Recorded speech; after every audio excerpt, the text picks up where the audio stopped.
A mysterious and powerful entity appears 30 years ago, surrounded by dark energy, marking the beginning of a cataclysmic event. Monsters began emerging from a portal gate, destroying cities and attacking humans. The monster invasion throws the world into chaos, and another dangerous gate seems to open. A young man, frustrated and full of anger, lashes out at the gate and the hunters responsible for handling them. Showing his despair, the boy vents his frustration, questioning why he has to endure such a miserable life. Feeling abandoned by the world, a police officer tries to stop the boy from jumping, warning him of the danger, but he remains defiant. The boy shouts back at the officer, claiming it's his choice to end his life, showing his deep despair. The officers try to calm him down, but the boy struggles, refusing to listen and venting his overwhelming emotions. The boy screams that no one understands the immense suffering he has endured, highlighting his feelings of isolation. 3 hours earlier, the protagonist is fired from the Bitchin Guild, shocked by the sudden decision. The protagonist pleads, explaining his dedication to the guild and disbelief at being let go.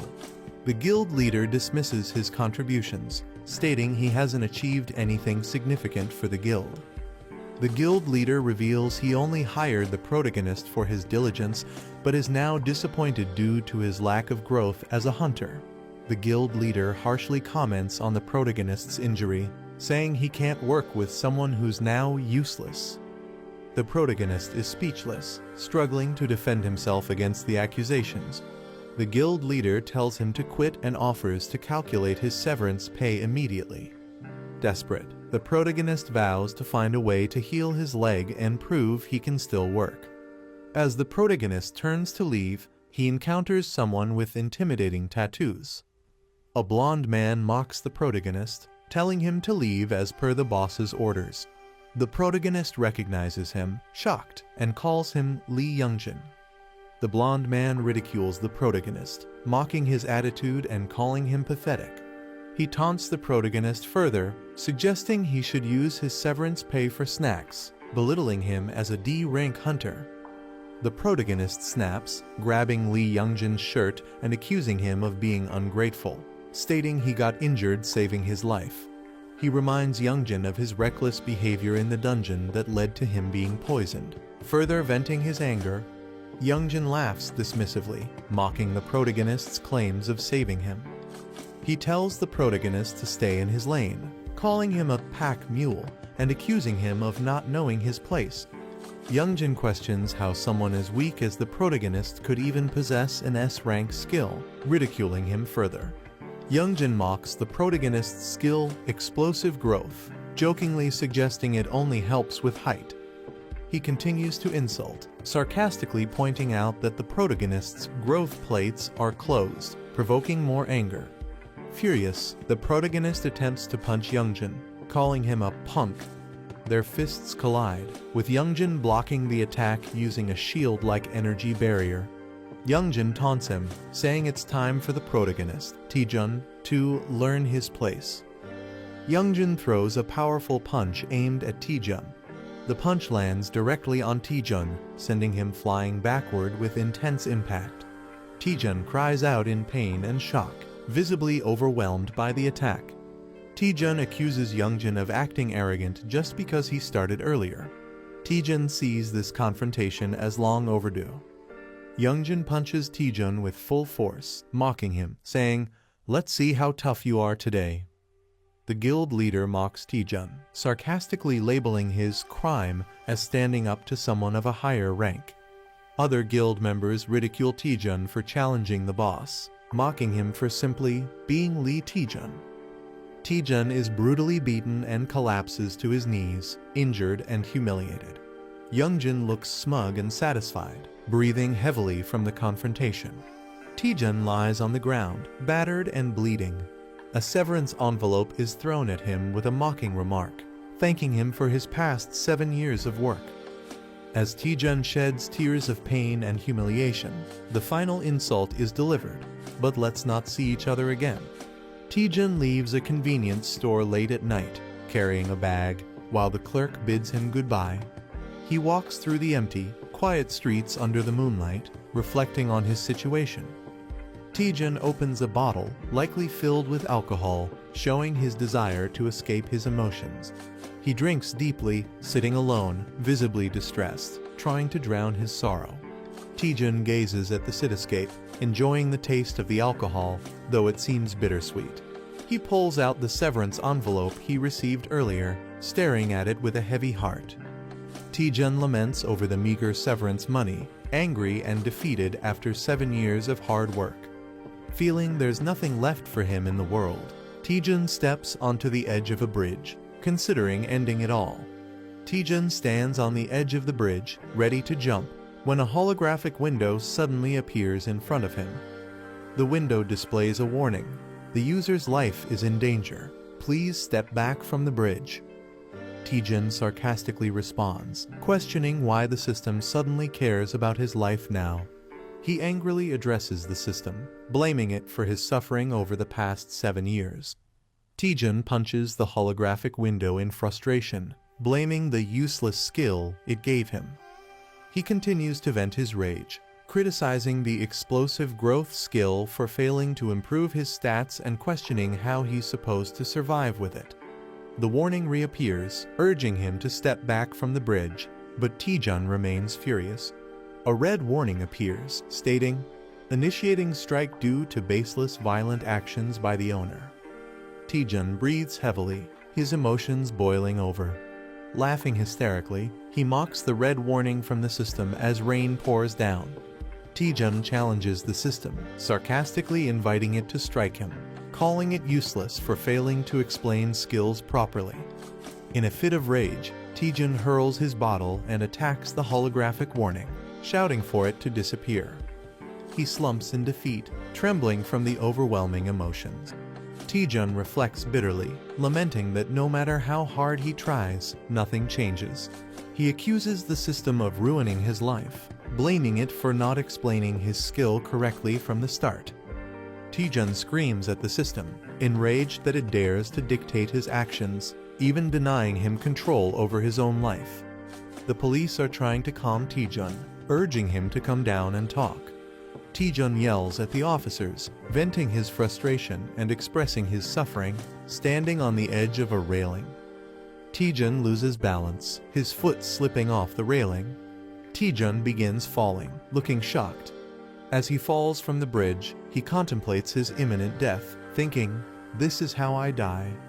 Taejun reflects that maybe dying is better, given the misery of his current life. A mysterious system or entity acknowledges Taejun's complaint and initiates his transfer to the administrator's server. Taejun is enveloped by a glowing light, likely signifying his transportation to a different realm or scenario. Taejun is surprised and confused as glowing blue digital patterns start surrounding him.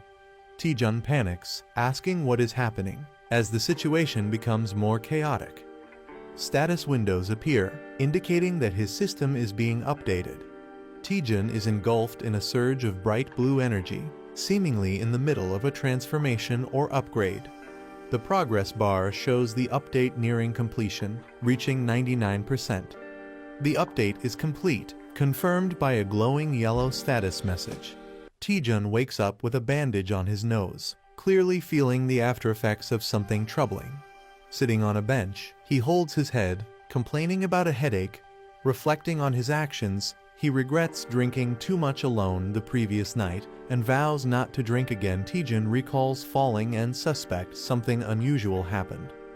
He experiences strange sensations, as if a status window update is happening, confusing him. Laughing at the absurdity of a status window update, Taejun dismisses it as nonsense. He laments being jobless and wonders how he'll make a living. Considering doing day labor, Taejun is suddenly addressed by a glowing girl who knows his name. Shocked by her appearance, Taejun asks who she is, panicked and confused. A glowing girl introduces herself as Miri from the Status Window Management Department. Taejun is shocked and questions if such a department is real. He realizes that the strange events of the previous night were not a dream. Miri explains they investigated his case regarding explosive growth. She humorously admits his outdated status window wasn't working properly. Taejun is stunned, questioning if this was the reason for his struggles. Miri informs him that due to security reasons, she can't reveal further details. She assures him that the issue is now fixed, but Taejun wonders if all his effort was wasted. Taejun gets angry, realizing that all his hard work may have been for nothing. Taejun accuses Miri of making him train in vain for 7 years due to an outdated status window. Enraged, Taejun demands compensation for his suffering and threatens her in anger. Miri panics and explains that she has restored his stats and healed all his injuries to calm him down. Taejun, surprised, realizes that his body has been completely healed. He checks his condition and finds himself in perfect shape, questioning how Miri achieved it. Miri hints that a special trigger is required to activate his explosive growth but cannot explain fully yet. She proposes a partnership to help Taejun achieve his potential. A sudden disturbance occurs as a massive gate opens in the city. A terrifying monster emerges from the gate, and people scramble to call the suppression team to handle the threat. Taejun is shocked and questions how he is expected to deal with the massive monster. He accuses Miri of sending him to his death, while she tries to reassure him, claiming he can handle it. Miri optimistically tells him to give it a shot, saying, "Worst case, you'll just die," trying to sound encouraging. Taejun is left speechless by her casual attitude. The monster, identified as Venom Spore, is described as needing at least a B-rank hunter to defeat, even posing a challenge to skilled suppression teams. Miri promises that defeating the monster will trigger Taejun's explosive growth. Taejun debates whether to trust her or not, finding the task insane. Despite his hesitation, Miri insists the monster isn't in the best condition, trying to convince him further. Taejun remains silent, deep in thought, contemplating his next move. Taejun reflects that his life has always been full of challenges and hardships. He considers running away but feels weighed down by his current situation. Determined, Taejun questions why he is hesitating and resolves to act. Accepting the chaos in his life, he prepares himself for what's to come, reasoning that it can't get any worse. With newfound determination, Taejun confidently declares, "Fine, let's do this." As the suppression team leaps into action, Taejun decides to join them despite his fear. He charges toward the monster, aware of the danger but ready to face it. The venomous monster retaliates, releasing its toxic attack. Taejun counterattacks with fierce determination, unleashing a powerful move against the creature. Taejun successfully attacks the monster, splitting it apart with great force. A notification confirms that the quest, "A Small Step Forward," has been completed. Taejun activates the skill, Undaunted Experience CC, after his victory. The skill, Explosive Growth, is also activated, enhancing his abilities significantly. He questions the simplicity of defeating a junior spore in one hit and wonders about the strange system notifications appearing. His stats are visibly enhanced, showing a dramatic improvement. A status window displays his updated information, revealing his new skills and significantly improved attributes. Miri excitedly asks Taejun how it feels to use Explosive Growth for the first time. Taejun, with a sinister smile, realizes how overpowered the skill is and revels in his newfound strength. Taejun, glowing with power, is warned by a companion not to celebrate yet as his explosive growth is just starting. Taejun's companion motivates him, urging him to keep fighting and eliminate all the monsters. Taejun charges forward, preparing to attack monstrous plant-like creatures. Taejun fiercely throws a powerful punch with determination. Taejun's punch explodes through the monster, splattering it in a burst of energy. Taejun realizes the massive stat boost he gains from defeating each monster, calling it a jackpot skill. Taejun's Explosive Growth skill activates multiple times as he fights, significantly enhancing his stats. Taejun leaps into action against monstrous creatures, evading their attacks while green energy splatters around. Taejun confidently thinks that at this growth rate, He'll surpass B rank and even stronger levels soon. Taejun envisions himself becoming stronger than an A rank hunter as he faces towering enemies. The scene shifts to a peaceful city setting, possibly hinting at where the battle is happening. The suppression team arrives on the scene to control the situation, noticing the aftermath of the battle. A group of hunters regrets missing the action, expressing their frustration. One of the hunters notices Taejun and mocks him, calling him a loser. Taejun holds a glowing pink crystal, surprising others who wonder if he's acting strange or consumed something unusual. The group arrives at the scene, mocking Taejun and questioning if he even knows where he is. The blonde hunter taunts Taejun again, calling him pathetic and predicting his failure. Taejun realizes the group led by Youngjin is also here for the hunt, further complicating matters. Taejun appears cautious and confused, sensing something ominous around him.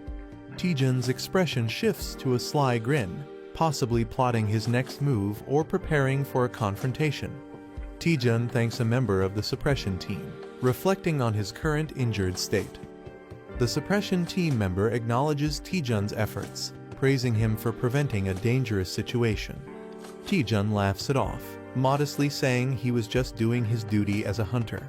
The blonde hunter and another person are shocked, realizing Taejun's true capabilities. A soldier praises Taejun for his incredible performance, saying they couldn't imagine handling the venom spores alone.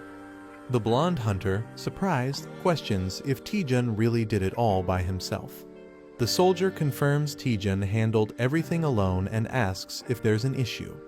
The blonde hunter and his group are stunned and find it hard to believe Taejun's achievement. Taejun tells the group to leave and assures he'll explain everything later. The scene transitions to an abandoned building, indicating a new setting or upcoming event. The blonde hunter confronts Taejun, asking if he truly managed everything by himself. The blonde mocks Taejun, doubting that a D-rank hunter could achieve such a feat. Taejun remains silent, standing unfazed despite the insult. A glowing notification startles Taejun, hinting at a new event or quest. Taejun reads the quest details, which challenge him to teach the disrespectful juniors a lesson in exchange for an A-rank skill. Taejun realizes the reward is an A-rank skill, a significant opportunity for him. Taejun smiles darkly, thinking about how he can get both revenge and a skill by completing the quest. Taejun apologizes sarcastically to the group, preparing to take action. Taejun sarcastically apologizes and asks if they mind if he beats them up. The blonde hunter is stunned and confused by Taejun's statement. Taejun dramatically pretends to cry, saying he's not good at sugarcoating things. Taejun repeats his challenge, asking once more if he can teach them a lesson. The group mocks Taejun, thinking he's gone mad or joking around. One of the group members angrily lunges at Taejun, demanding he stop talking nonsense and answer. The attacker emphasizes that in this world, those who commit crimes should be punished, delivering a strong blow. Taejun is grabbed by the head as someone questions if he's serious. The attacker prepares to punish Taejun but realizes something is wrong as he can't move properly. Taejun, with a dark smile, taunts the attacker, telling him to take his punishment like he deserves it. The attacker is shocked, unable to understand what's happening. Taejun strikes the attacker, sending him collapsing with one blow. Taejun easily overpowers the attacker, leaving him stunned and collapsing to the ground. The others are shocked, questioning what just happened. The others are confused, questioning why the attacker collapsed so suddenly. Taejun casually gestures for the rest of the group to come at him, inviting them one by one. Taejun menacingly smirks, daring them to endure just one flick on their foreheads for bullying their senior. The group questions Taejun's confidence and his intent to flick them, finding it ridiculous. Taejun flicks one member's forehead with enough force to cause intense damage, sending blood gushing. Taejun unleashes powerful attacks, effortlessly taking down multiple opponents. Another member suffers a devastating blow as Taejun displays overwhelming strength. The blonde hunter is stunned, questioning why his group is losing so easily. Taejun dismisses the idea that it's a joke and approaches the blonde hunter menacingly. Taejun calls out Youngjin directly, asking if he finds the situation amusing. Taejun declares he might let the others go but won't spare Youngjin. Taejun taunts Youngjin, saying a simple flick isn't enough for him and warning him to get ready.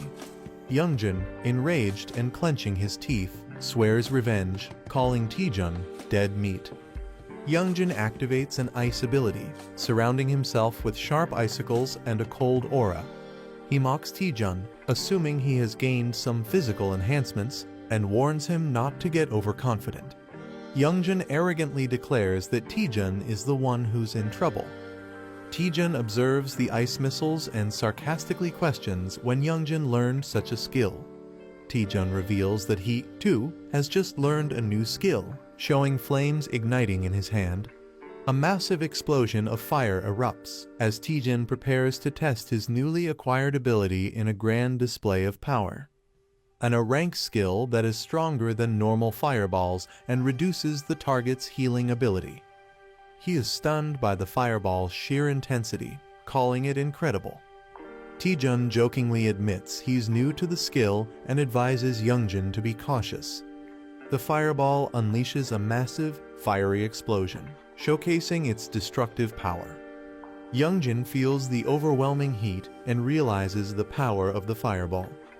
The fireball creates a huge fiery blast, leaving a crater. Youngjin, charred and exhausted, struggles to breathe and process what happened. He's confused but relieved, questioning how he managed to survive such destruction. Taejun jokes about Youngjin being so scared that he looks like he wet himself.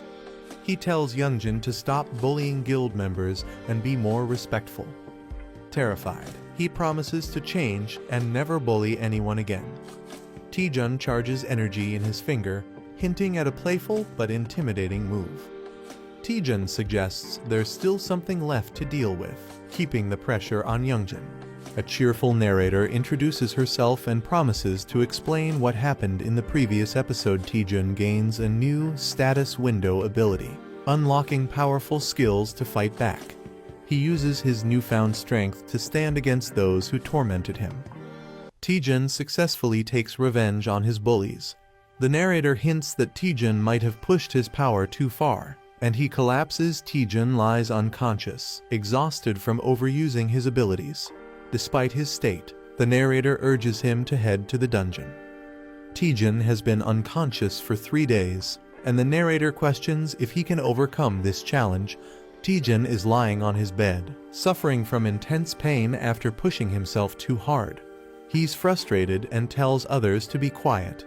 The narrator is relieved Taejun is awake, but he explains he overused his mana, leading to his current state.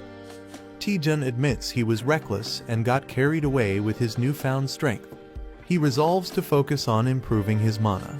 The narrator acknowledges Taejun's rapid growth, but questions whether he truly needs to focus only on mana. Taejun clarifies that his extraordinary growth boosted all his stats except mana, which is now his priority. Taejun explains that his skills, like the fireball, consume a lot of mana, forcing him to prioritize increasing it to avoid future collapses. The narrator wonders if there's a specific way to raise just his mana more efficiently. Taejun notices that he has a set recovery time of 8 hours and 30 minutes before he's back to full strength.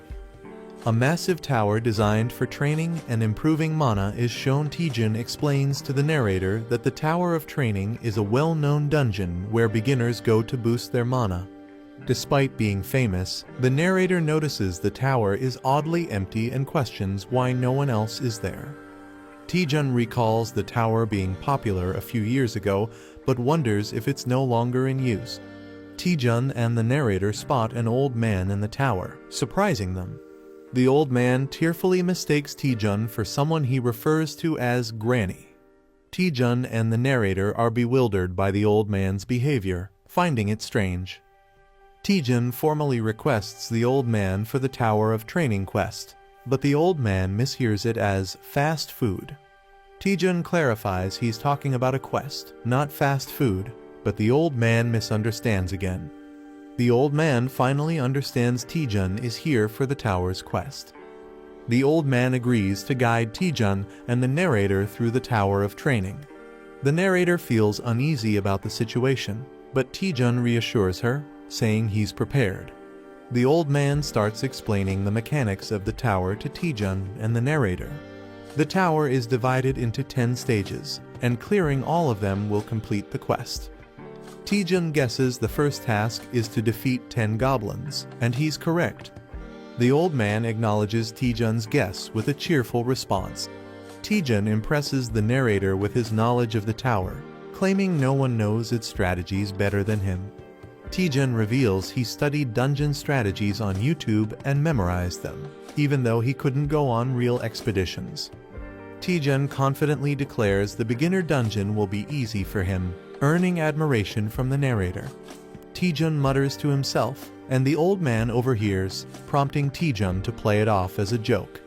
They reach the first trial area, and the old man prepares to summon monsters. The old man struggles dramatically while summoning monsters for the trial. The old man nervously announces the arrival of the monsters, completing the summoning. Taejun and the narrator are fired up to face the challenge, confident that defeating 10 goblins will be easy. Movement in the bushes indicates something approaching, creating tension. Instead of goblins, large ogres and a few goblins emerge with a loud roar. Taejun, the narrator, and the old man face a massive crowd of ogres and goblins, far beyond what was expected. Taejun and the narrator are shocked at the situation, jokingly calling it bulking season. Taejun questions why the goblins appear to be oversized ogres, asking the old man for an explanation. The old man, lost in thought, mentions kimchi stew, completely ignoring the situation. Realizing the old man might be senile, Taejun is visibly annoyed and doubtful of the old man's capabilities. The ogres begin their attack with another fierce roar, escalating the tension. Taejun and the narrator panic as the monsters rush toward them, increasing tension. Taejun uses a powerful fire attack to hold back the ogres, showcasing his abilities. Taejun boldly challenges all the goblins and ogres, declaring he'll defeat them all. The fire attack devastates the monsters, burning them to ashes. Taejun surveys the burning battlefield, satisfied with his attack's impact. Taejun celebrates his success, but the narrator warns him there are still more monsters left. A massive ogre towers over Taejun, wielding a giant weapon, taking the battle to a new level. The giant ogre swings its weapon, landing a powerful blow on Taejun, catching him off guard. Taejun faces off against an ogre and prepares for a fight. The ogre attacks, and Taejun responds with determination, challenging its strength. Taejun skillfully dodges the ogre's powerful strike. Taejun spins, preparing a counterattack. He delivers a powerful blow to the ogre's head, drawing blood. The ogre roars in defeat as Taejun stands confidently. Notifications appear, confirming the completion of Stage 1 and increased experience. The old man, impressed by Taejun's swift completion of the first stage, acknowledges his achievement while flames blaze in the background. Taejun looks surprised but takes in the comment. The old man teases Taejun, suggesting the first stage was easy. Taejun nervously pretends it was harder than it seemed, masking his frustration. The old man casually suggests moving to the next stage, frustrating Taejun. Monsters appear, stronger and in overwhelming numbers, challenging his mental resilience. Taejun faces a giant beast, feeling the intense physical and mental pressure. Taejun realizes why no one dares to challenge this place anymore. He yells in frustration, calling the dungeon impossible to clear and referring to it as hell. Someone pleads for mercy, revealing Taejun's name as they face the tower. Taejun reaches the final stage, facing an ominous silhouette. The final boss is revealed, a massive hellhound Cerberus, ranked S and level 90.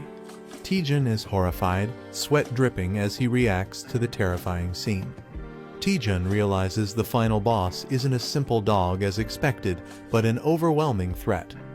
Taejun gives up, believing he can't defeat the boss, even with multiple lives. He's out of mana and struggles to find a way to continue. a hidden quest appears, tasking him with curing a senile NPC to restore order. Taejun reads the hidden quest details and begins thinking. He realizes the dungeon relies on the old man's unstable mana. The old man's loss of mana control causes the monsters to grow stronger. Taejun decides that if he can return the old man to normal, he can clear the dungeon. Taejun shares his plan with the spirit, but he's uncertain if it will work. Taejun gathers his resolve, deciding to give it a shot. He recalls that uncontrolled mana can drive powerful mages insane. Taejun notices the tangled strands of mana in the old man's mind. Taejun approaches the old man, ready to act. The spirit is shocked and asks Taejun what he's doing. Taejun channels his focus, preparing to fix the old man's mana. He starts calming the old man, who begins to relax. Taejun jokingly calls it nirvana, while continuing his task. Taejun redirects the scattered mana back into the old man's head, stabilizing him. Taejun checks on the old man, determined to fix the broken mana flows. A massive pink energy blast emerges, alarming the spirit. The pink energy intensifies, threatening Taejun and the old man. Taejun desperately shields the old man, bracing himself. The energy surges out of the tower, creating a massive explosion. The old man regains consciousness, apologizing for the trouble caused by his body. The old man transforms into a muscular and revitalized version of himself. Taejun is shocked, questioning the old man's new appearance. The old man expresses clarity and refreshment, thrilled to be himself again. The revitalized old man confidently stands, emitting a powerful aura. A view from above shows the final battle arena, with the red beast still present. The old man expresses his gratitude to Taejun, calling him his benefactor and offering to grant any request. Taejun looks shocked as someone counts numbers, reaching 97 and 98. A glowing girl stands behind him. A muscular man lifts a heavy barbell, reaching 99 reps. The old man, now glowing with power, shouts 100 while lifting the weights. The weights slam into the ground, cracking it. The man explains that physical strength is needed for high-intensity mana use. His muscles flex, and he begins revealing something important. He proudly announces that his secret to becoming an archmage is intense physical training. The old man flexes and asks if they can feel the mana radiating from his muscles. He invites Taejun to touch them, but Taejun nervously refuses, questioning if this kind of power is necessary. The old man insists and then asks Taejun what he truly wants. Taejun hesitates to answer. Taejun complains about his low mana and asks if his mana capacity can be increased. The old man easily accepts the request and activates the mana body technique. He unleashes the mana technique build-up on Taejun. Taejun screams in pain as his mana increases dramatically to 500.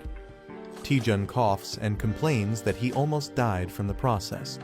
The old man observes that Taejun's issue isn't a lack of mana. Taejun, confused, asks what the old man means. The old man explains that Taejun is using too much mana for his Fireball skill. Fireball is supposed to be a basic skill. The old man explains that Taejun's Fireball is much stronger than normal but consumes too much mana. He reassures Taejun and offers to help him recreate his Fireball. A large modern cityscape appears, showing a tall building. A woman named Lee Seon-ah, a grade hunter from the Myth Guild, waves and calls out. Taejun's companion is surprised and asks if he knows her. Taejun says she's an old friend from Hunter's Den. The glowing girl teases Taejun, shocked that he has a female friend. Taejun gets annoyed. She asks why Taejun called Seon-ah. He explains it's to test his new Fireball technique. The Myth Guild has the largest training facility in the country. Taejun's previous Fireball was powerful enough to destroy a building. The new one will be even more dangerous. Taejun suggests they need a safe training area for testing his new Fireball.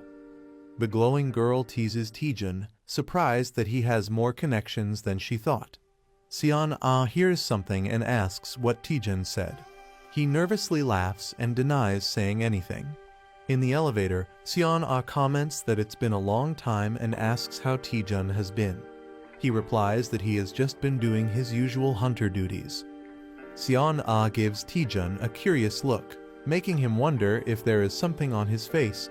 She smiles and tells him he seems different from before. Seon-ah tells Taejun that he used to rely on her, but now seems more confident.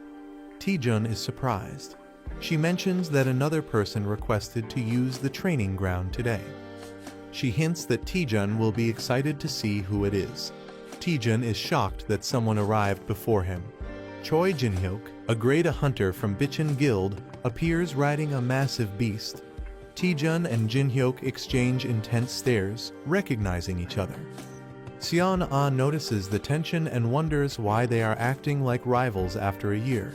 Inside the training facility, Seon-ah activates the system. She explains that the strength of the training monsters depends on how much mana is used. Seon-ah summons a monster, calling it cute, but Taejun is horrified by its appearance.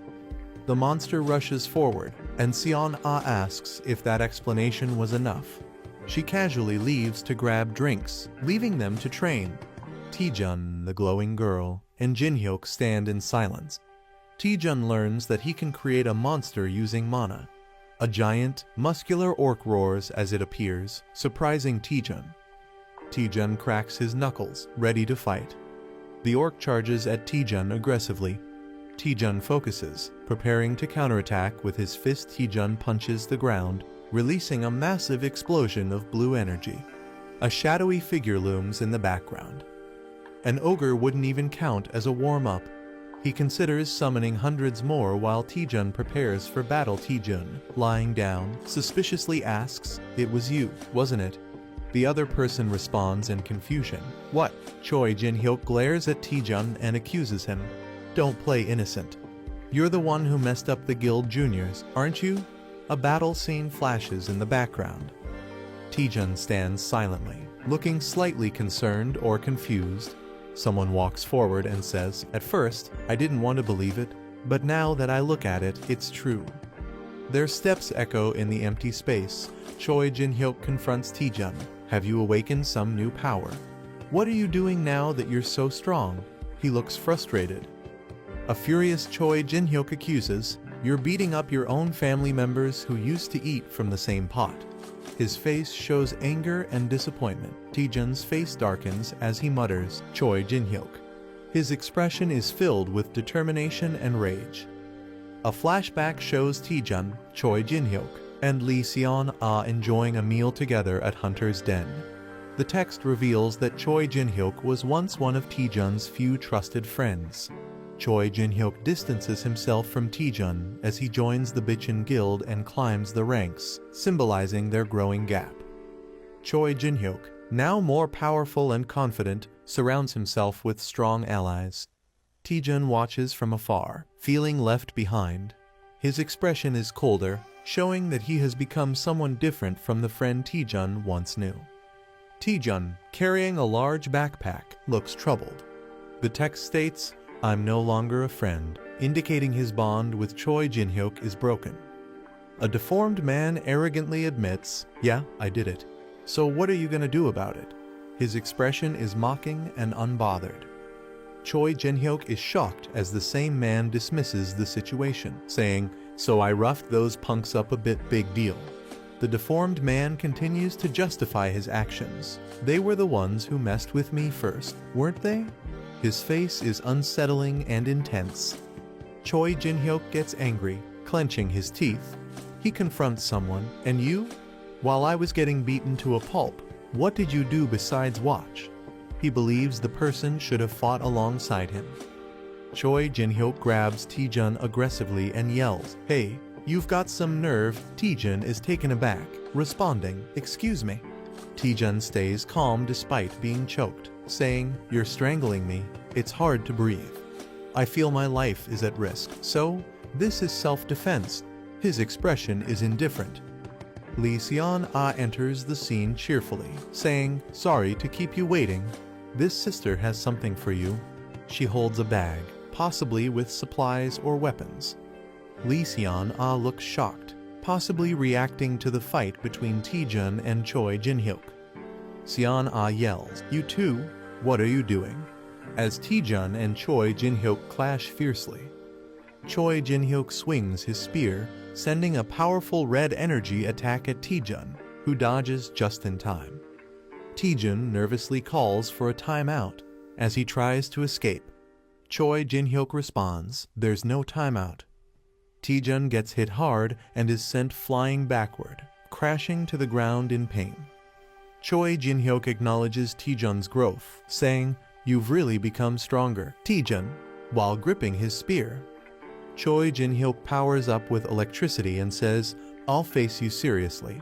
His aura crackles with intense energy.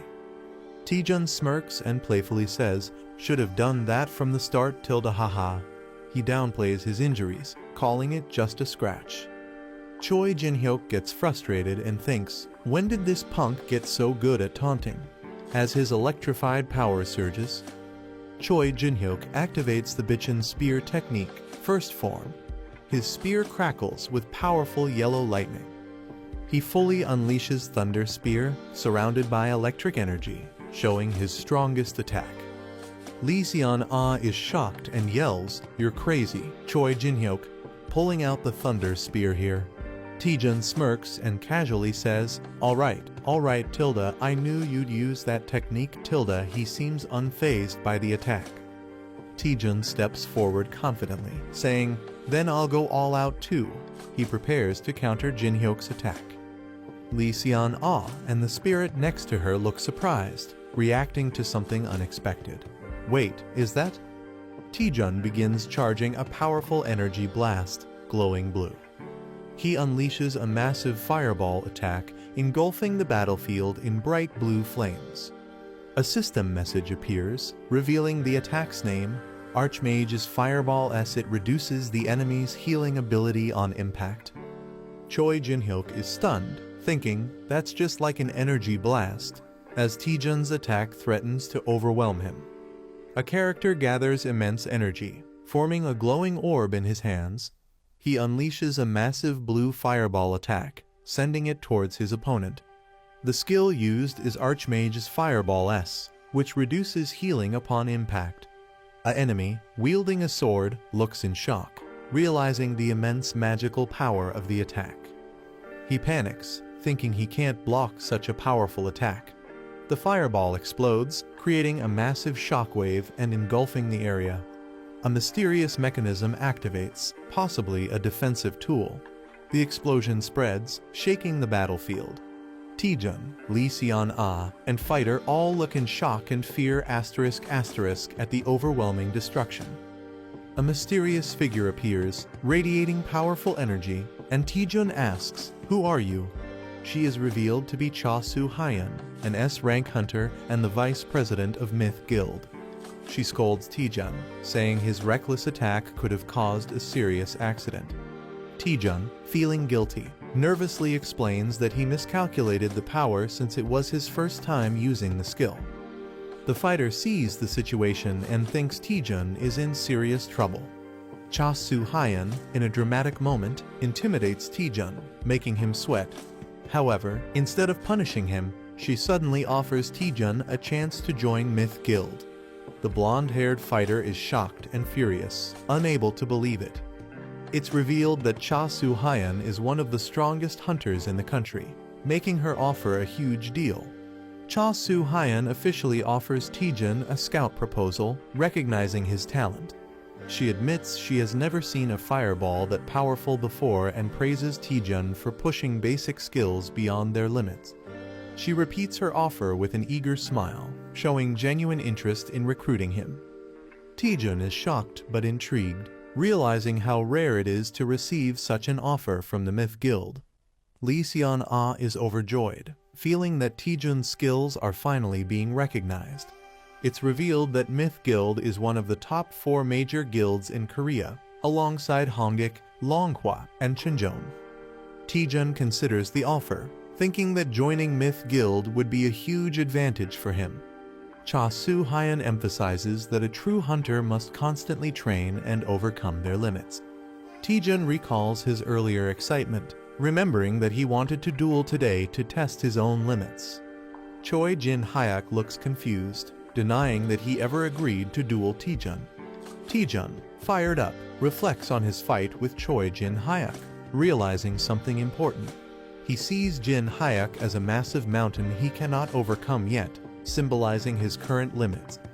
Determined, Taejun refuses the guild offer, stating that he still has mountains to climb before joining. Jin-hyuk is shocked and frustrated, wondering what Taejun is even talking about. Cha Soo-hyun laughs, admiring Taejun's dedication to training and liking his spirit. She asks for his name and rank, and Taejun proudly introduces himself as a D-rank hunter. Soo-hyun is surprised, believing that his talent is wasted at such a low rank. In recognition of his potential, she gives him a recommendation letter, showing that she still believes in his future. Taejun receives an invitation to take the B-rank hunter evaluation in a month. His friends congratulate him. Choi Jin-hyuk is furious, realizing Taejun is advancing quickly. Taejun reflects that higher ranks allow hunters to enter stronger dungeons, making this a valuable opportunity. 1 month later, he arrives at the hunter testing site to take the B-rank exam. Taejun feels excited and confident, believing the atmosphere itself feels different. His spirit companion notes how Cha Soo-hyun gave him a recommendation right away, proving her high regard for him. She then asks, "Why didn't you join the Myth Guild, since they were offering him so much support?" Taejun comically shouts money, revealing his real reason. He explains that guild hunters have to share their earnings, making solo hunting more profitable. Taejun criticizes guilds, saying their rewards are low and they control schedules too strictly. He recalls how guilds exploit hunters, overworking them and discarding them if they get injured. He dramatically declares he would never join a guild, stating his only goal is making more money. Suddenly, someone calls out to him, catching his attention. A cheerful cat-eared girl, Yo Si-ah, from Chincheon Guild, greets him and asks if he's taking the test. Taejun is surprised she knows him, but she reveals that his reputation has already spread. She smirks, saying her guild is determined to recruit him, hinting at Myth Guild's interest. Taejun nervously laughs, realizing his name is spreading too fast. Suddenly, a tall, intimidating man appears, mocking Taejun, calling him a mediocre man. Kangjin, a C-rank hunter from Hwaring Guild, mocks the event, calling it overhyped. He boldly introduces himself, claiming he's destined to be the greatest hunter of the era. Taejun and Yo Si-ah are speechless, with Taejun internally wondering if this guy is crazy. The announcement begins, signaling the start of the B-rank hunter evaluation test. The participants, including Taejun, Kangjin, and Yo Si-ah, prepare for the test. The examiner introduces their mentor for the test, an experienced hunter. The mentor is revealed as Choi Jin-hyuk, an A-rank hunter from the Bichon Guild. Taejun is shocked, recognizing his rival, Choi Jin-hyuk. Jin-hyuk greets the participants, preparing to explain the test rules. The test will take place in a dungeon, and 8 participants will be grouped into teams of 2. The dungeon has 4 entrances labeled A, B, C, and D. The first 2 teams to reach the merge point will proceed to the boss fight. A man announces that even if participants retire from the dungeon, they should not worry. Safety personnel are stationed throughout the dungeon to ensure protection. A streaming score system will be used to track and rank participants. The test is being streamed live, showing a battle against monsters, and viewers are commenting. The test officially begins with red portals activating. The first team, UC Rin and Kangjin, is called to start. The second team, Yang Dongjun and Hong Ah-riem, is introduced. The third team, Cho Song-yi and Bong Jun-hyun, is introduced. The fourth team, Lee Tae-jun and Kim Jun-hyun, is announced, and all teams are instructed to enter their designated gates. Tae-jun recognizes Kim Jun-hyun and is surprised to see him, while Jun-hyun happily greets him. The teams begin entering the red portals, with Tae-jun leading the way. Someone watches Tae-jun closely, saying his name with suspicion. A man smirks darkly, realizing that Taejun is using him for his own advantage. Kim Jun-hyun clenches his fist, determined not to be underestimated. Taejun confidently steps into the portal, fully prepared for the test. A dark and eerie dungeon scene appears, with someone in the shadows vowing revenge, saying, "I'll make you regret it." A member of Bichon Guild is shocked when asked to participate in the B rank assessment. A heavy-built man and a young hunter with blue hair discuss something. The man is confused, while the young hunter seems uninterested. The young hunter is asked to disrupt Taejun during the assessment. The D route is much harder than the standard path, so interfering would make it difficult for Taejun to pass. The heavy-built man is reminded that his mother is sick, implying pressure on him. The blue-haired hunter tempts him with money for his mother's surgery. The man looks nervous, but the blue-haired hunter assures him he'll be rewarded if he cooperates. Taejun and his teammate enter the D route and encounter monsters. A giant snake with red eyes appears, roaring fiercely. Taejun easily defeats the monster, shocking his teammate. Taejun complains about the weak opponent, but his experience points slightly increase due to an ability. The heavy-built teammate is shocked at Taejun's sudden strength. He reflects, realizing that Taejun became much stronger in a short time. Taejun and his teammate were both in a weak position within the Bichon Guild, but Taejun never gave up. Taejun praises his teammate's skill to absorb attacks, calling it amazing. Taejun encourages him, saying he'll shine one day as a great hunter. Taejun's words gave his teammate hope when he had none. The teammate now struggles with guilt, realizing he's being forced to sabotage Taejun, despite how much Taejun supported him. The heavy-built man feels conflicted, but believes he has no choice because he needs money for his mother's surgery. He convinces himself that betraying Taejun is necessary for his family. He hands Taejun a bottle, acting innocent. He tells Taejun that it will help him, making it seem like a friendly gesture. Taejun accepts it, unaware, and the man explains it's a buff potion used in expeditions. Taejun happily drinks it, thanking him. However, the potion is actually poisoned, meant to paralyze Taejun. The man thinks this will quickly exhaust Taejun, making him fail. Taejun suddenly feels the effects, realizing something is wrong. Taejun starts feeling the effects of the potion, thinking something is awakening inside him. He suddenly realizes there's no bathroom, making him panic. His teammate confirms there's no bathroom, forcing Taejun to clear the dungeon quickly. The teammate is confused, wondering why the poison isn't working. Taejun's poison resistance ability activates, making him immune. Taejun investigates the dungeon's layout, noticing something is off. They reach a dead end, forcing them to turn back. Taejun complains about going in circles, while his teammate sees an opportunity. The teammate considers pushing Taejun into the pit to sabotage his assessment. The heavy-built man nervously calls out to Taejun. Suddenly, he lunges forward, apologizing as he tries to push Taejun off the cliff. However, he loses balance and falls instead, screaming. Taejun is shocked, watching him plummet. Both of them are confused as they realize what just happened. The man keeps falling, panicking. He crashes into the cliffside, hitting the rocks hard. Taejun shouts at him, thinking he's trying to die on purpose. Hanging upside down, the man breaks down, calling himself garbage and saying he deserves to die. A shocked Taejun reacts angrily to being called trash. A man confesses he tried to sabotage the assessment for his own benefit. The man, feeling guilty, wants to die, but Taejun refuses to let go. Taejun panics, realizing the situation has become serious. Taejun considers moving closer, thinking no one is watching his live stream. Taejun is surprised to see 10 viewers on his live stream. Taejun scrambles, not wanting viewers to see him in a humiliating state. Taejun loses his grip and starts falling from the cliff. Taejun and another person fall into the darkness while a blue spirit watches Taejun and his companion crash to the ground, confused about their location. They turn around to see red eyes glowing in the darkness. A swarm of terrifying white snakes with red eyes emerges. Taejun and his companion freeze in fear, realizing the danger. A girl watching the livestream worries about Team B's situation.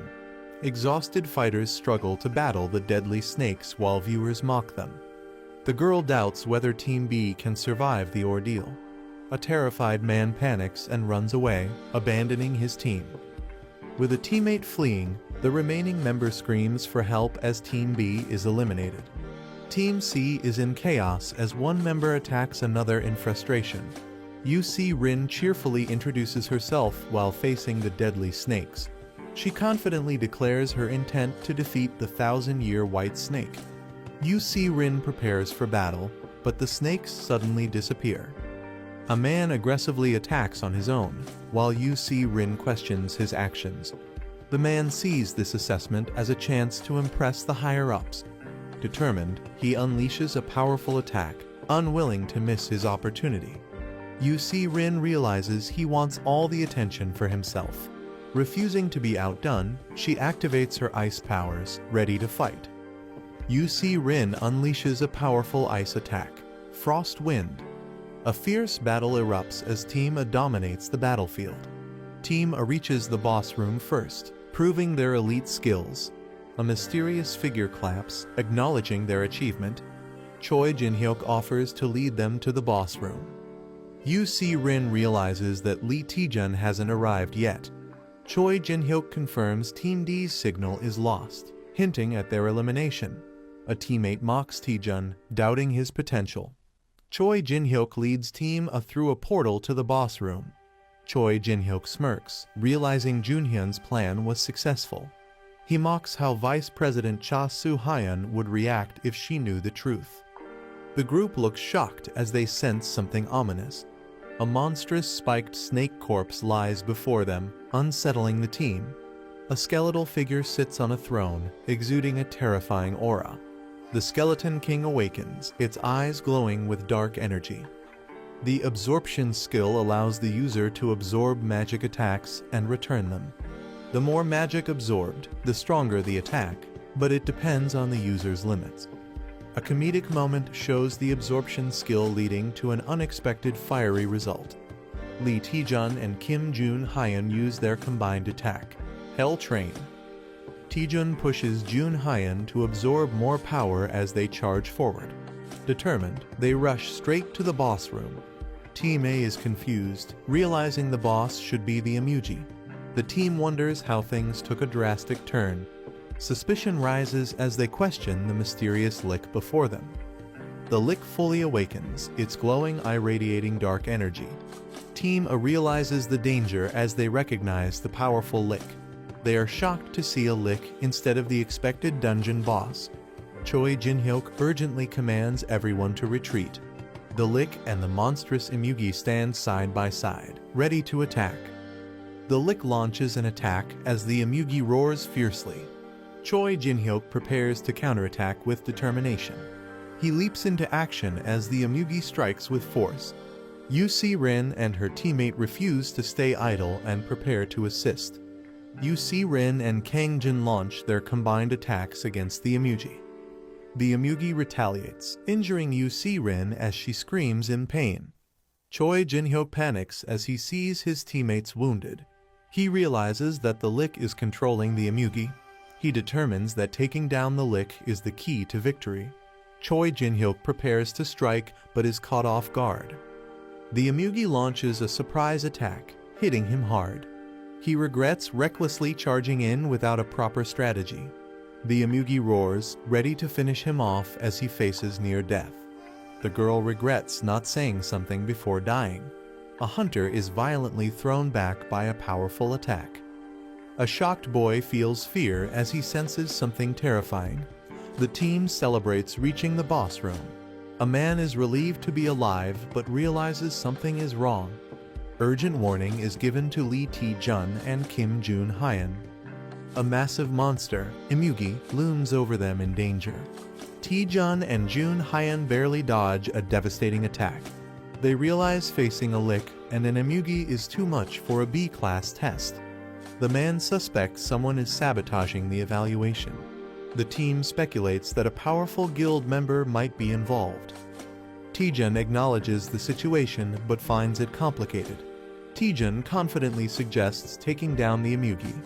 Taejun and Man reluctantly agree to work together. A warrior with dual swords charges forward as something powerful descends from above. A fighter holds a glowing energy orb, declaring a temporary alliance.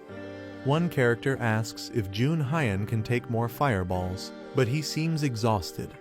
A large, wounded serpent-like creature appears, still moving.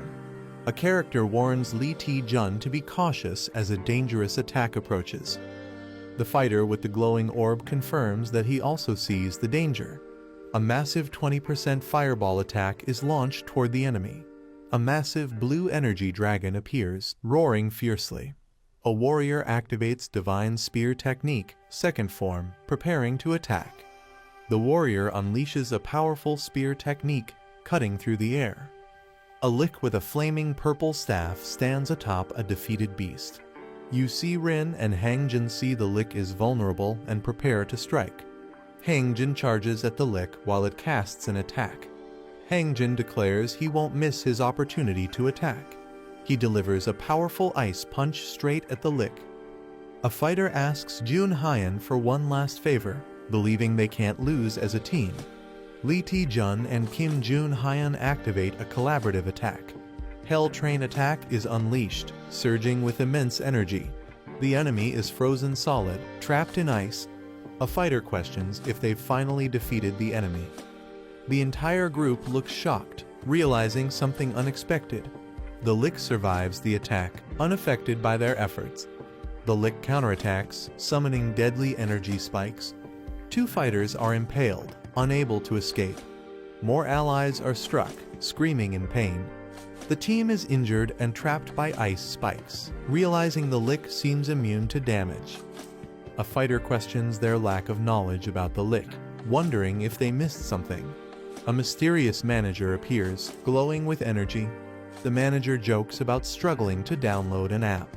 She suggests using a map hack key to fight more effectively. Taejun is shocked by the mention of a map hack as dungeon information starts loading. The system analyzes the dungeon, revealing details about its structure and enemies. Parsley navigation activates, displaying a virtual map. Taejun is confused by the new system's function. The manager explains that Parsley navigation reveals dungeon secrets, enemy patterns, and rewards. She has also installed more apps, advising Taejun to use them in battle. Taejun realizes this is beyond a normal map hack, calling it a game-changing ability. The dungeon's original boss was supposed to be a B-class emugi, but something changed. Taejun questions what the lick really is, as it wasn't supposed to exist. The Parsley translator activates, revealing that the lick, Eratus Chan, is excited. Taejun senses something terrifying, feeling uneasy. He asks the manager what's happening, suspecting a system bug. Eratus Chan thanks a contractor, hinting someone summoned it. Taejun realizes the translation is working fine, but something feels off. He questions if someone forcibly summoned the lick. Taejun checks on Choi Jin-hyuk, who barely avoided a fatal injury. Taejun claims he found the lick's weakness. Jin-hyuk is shocked but doesn't get a full explanation. Taejun asks him to trust and cooperate. Jin-hyuk hesitates, but the situation forces him to follow Taejun's lead. Jin-hyuk agrees to cooperate, asking what to do first. Taejun smirks, deciding to provoke the enemy first. The group taunts the lick, calling it out. Taejun makes a crazy face, mocking the lick. The lick gets enraged, preparing to attack. It unleashes a powerful dark spell, vowing to kill them. The group prepares for a counterattack, seeing this as their moment. A massive energy strike is unleashed, aiming at the enemy. The team survives the lick's deadly attack. Taejun realizes he can predict the lick's attack patterns. He gains confidence, knowing his strategy will work. Jun Hyun mocks the lick, laughing at its missed attacks. Taejun also taunts it, calling its attack a joke. The Lick counters with powerful purple fireballs. Taejun gives precise movement instructions to his team. The attacks explode, but they dodge successfully. Taejun remains focused, ready for the next move. The team is amazed that they dodged everything perfectly. A skeletal enemy acknowledges the protagonist's dodging skills and prepares a stronger attack. The enemy unleashes a massive attack, covering the battlefield in dark energy and sharp projectiles. A panicked ally questions how they are supposed to dodge the incoming attack. A system or skill activates, with glowing barriers appearing around the characters. The protagonist realizes that the attack is unavoidable, covering the entire dungeon. The enemy's powerful skill, Death's Requiem, is fully unleashed. The enemy mocks the group, calling them foolish.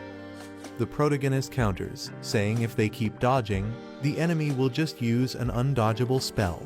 They prepare to strike back. Someone realizes the enemy is on skill cooldown, a crucial moment for counterattack. The enemy is shocked, realizing they won't survive the counterattack. Chaos unfolds as the powerful attack shakes the battlefield, with everyone struggling to understand what's happening. The wide area attack grows stronger towards the edges, but its power weakens closer to the center. Taejun realizes the attack's weak point using his parsley navigation ability. Using this knowledge, he moves toward the center, reducing the damage taken. Yu-Si Rin steps in, using her ice magic to counterattack. She casts Frost Wind, freezing the skeletal enemy. The enemy acknowledges their effort but remains unfazed. The group realizes their attacks are ineffective, but they decide to focus on restricting the enemy's movement. The battle continues, and one of the characters asks for backup *** to cover the rear. The skeletal enemy is confused, calling out for someone named Hwawa. The enemy realizes something is wrong, looking shocked. It is revealed that the Lick was summoned through a contract, using the contractor's sacrifices as hosts. Until the host body is destroyed, the Lick remains immortal. Taejun finds the real body of the Lick, hidden behind a magical barrier. The team understands they must destroy the objects sealing the Lick to stop its summoning. The Lick is enraged, accusing them of deception. The Lick charges furiously at Taejun, vowing revenge. The Lick attacks with its massive scythe, showing its full power. Taejun looks shocked as the battle intensifies. Choi Jinhyuk charges at the Lick, taunting it to stay and fight. Jinhyuk, enraged, blocks the Lick's movement, refusing to let it escape. He strikes fiercely, stopping the Lick's attack. The Lick screams in pain, showing its vulnerability. The team restrains the Lick, urging Taejun to finish it off. Taejun thanks Jinhyuk, preparing for the final blow. The Lick panics, trying to stop Taejun from reaching its core. Taejun delivers a powerful punch, aiming to destroy the Lick's true body. The punch lands with massive force, shaking the entire battlefield. The Lick is weakened, gasping in exhaustion. The sealed chest, which is the Lick's true core, remains intact. Taejun finally finds the chest, preparing to destroy it. Bloodstained, dual-wielding spears, fighting skull with purple flames. Mystery, potential weakness mentioned by Taejun. Injured, shocked, searching for something inside. Speaking unknown language, reacting, resisting attack. Skull reacting aggressively, chaotic energy, others affected. Surprise discovery, secret exposed. Observing, mysterious presence, tension rising. Holding a treasure chest, taunting with excitement. Reacting to Taejun's unexpected ability to understand ancient language. Holding a treasure chest, smug expression, spirit companion behind. Explaining contract-bound status, reacting nervously. Dismissing concerns, confident in contract control. Doubting Taejun's abilities, disbelief. Questioning his ordinary status, asserting dominance. Sacred relic, magical significance, hidden knowledge. Doubting Taejun, realization setting in. Overwhelming presence, contract-breaking possibility. Reluctant agreement, forced cooperation. Offering wishes, tempting. Complaining about stomach, uneasy. Ordering skeletons to be released, questioning control. skeletons attacking, blue-haired man and green-helmeted man fighting back. Anomaly detected, unknown disturbance. Martial artist Hangjin and cat-eared girl UC Rin destroying skeletons. Accepting negotiations, communication success. Asking for Taejun's wish. Demanding everything. Confused by Taejun's sudden demand. Pressuring for items, accessories. Holding mysterious power, crucial item. Realizing Taejun's target, resisting. Pretending to break treasure chest, manipulating. Handing over staff, distressed. Holding staff, demanding contract release. Pretending ignorance about contract release. Realization hitting, caught off guard. Mocking, pretending ignorance. Intense red energy, furious reaction. Furious, overwhelming force, striking Taejun. Raising treasure chest, intimidating. Intense counterattack, explosion. Last struggle, refusing to fade. Declaring Eratus Chan's rebirth, sinister confidence. Mocking Skull's dramatic exit. Examining broken weapon, questioning its significance. Investigating summoning method, questioning target.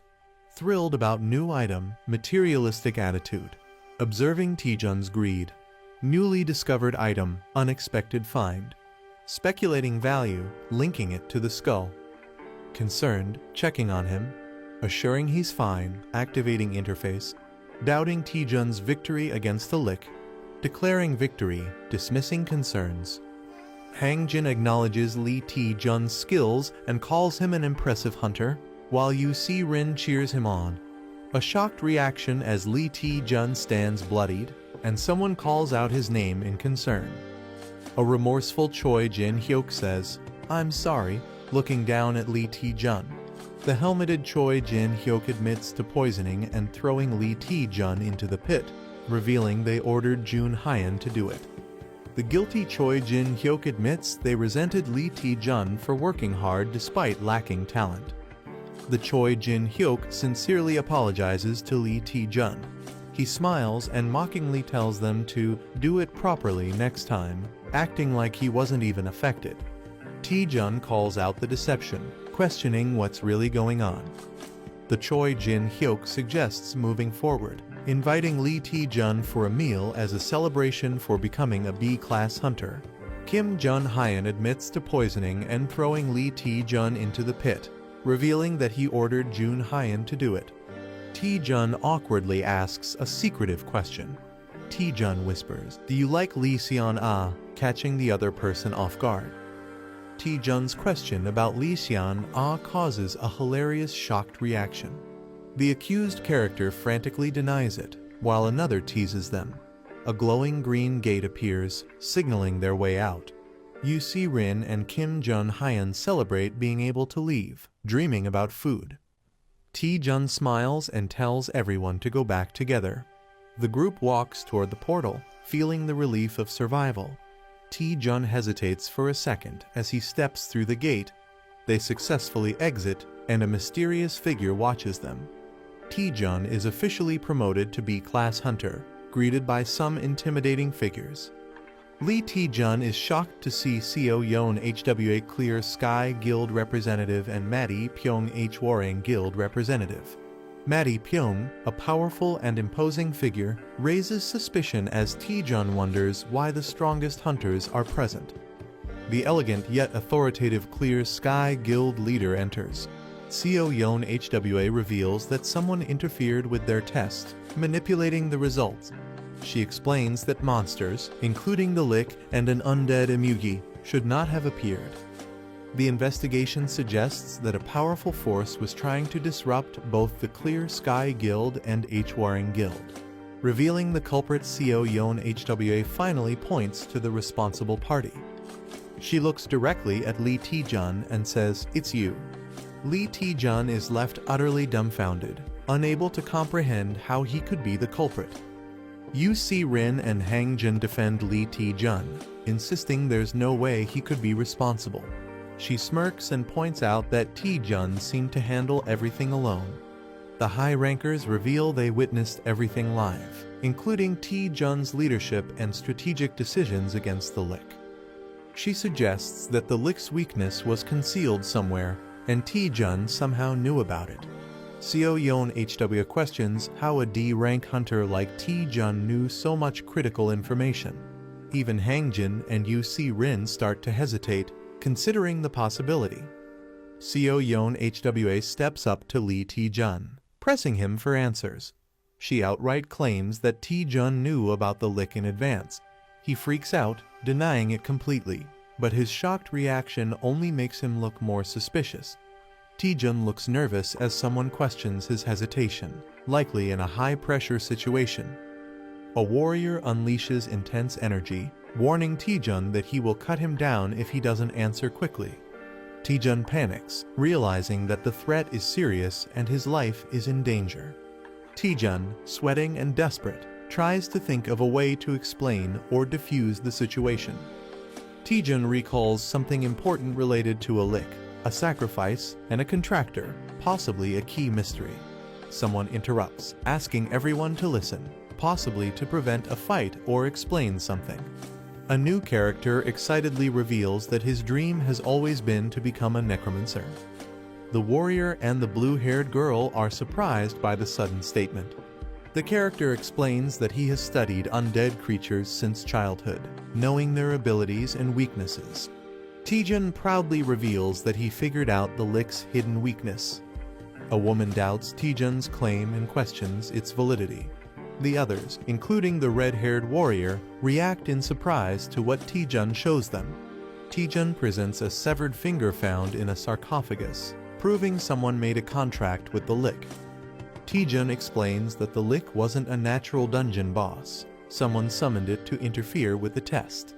Taejun argues that the Lick obeys its contractor, meaning he and the other attacked hunters aren't responsible. The woman acknowledges Taejun's logic and accepts that the real culprit must be someone else. The warrior demands to know who the culprit is, suspecting the Dark Magic Guild. A dramatic moment as the mystery is about to be solved. Taejun boldly announces that the culprit is among them. Taejun asks everyone to check the hands of those nearby. People start showing their hands, nervously accusing each other. One man hesitates and appears nervous. The true suspect is exposed as the owner of the severed finger.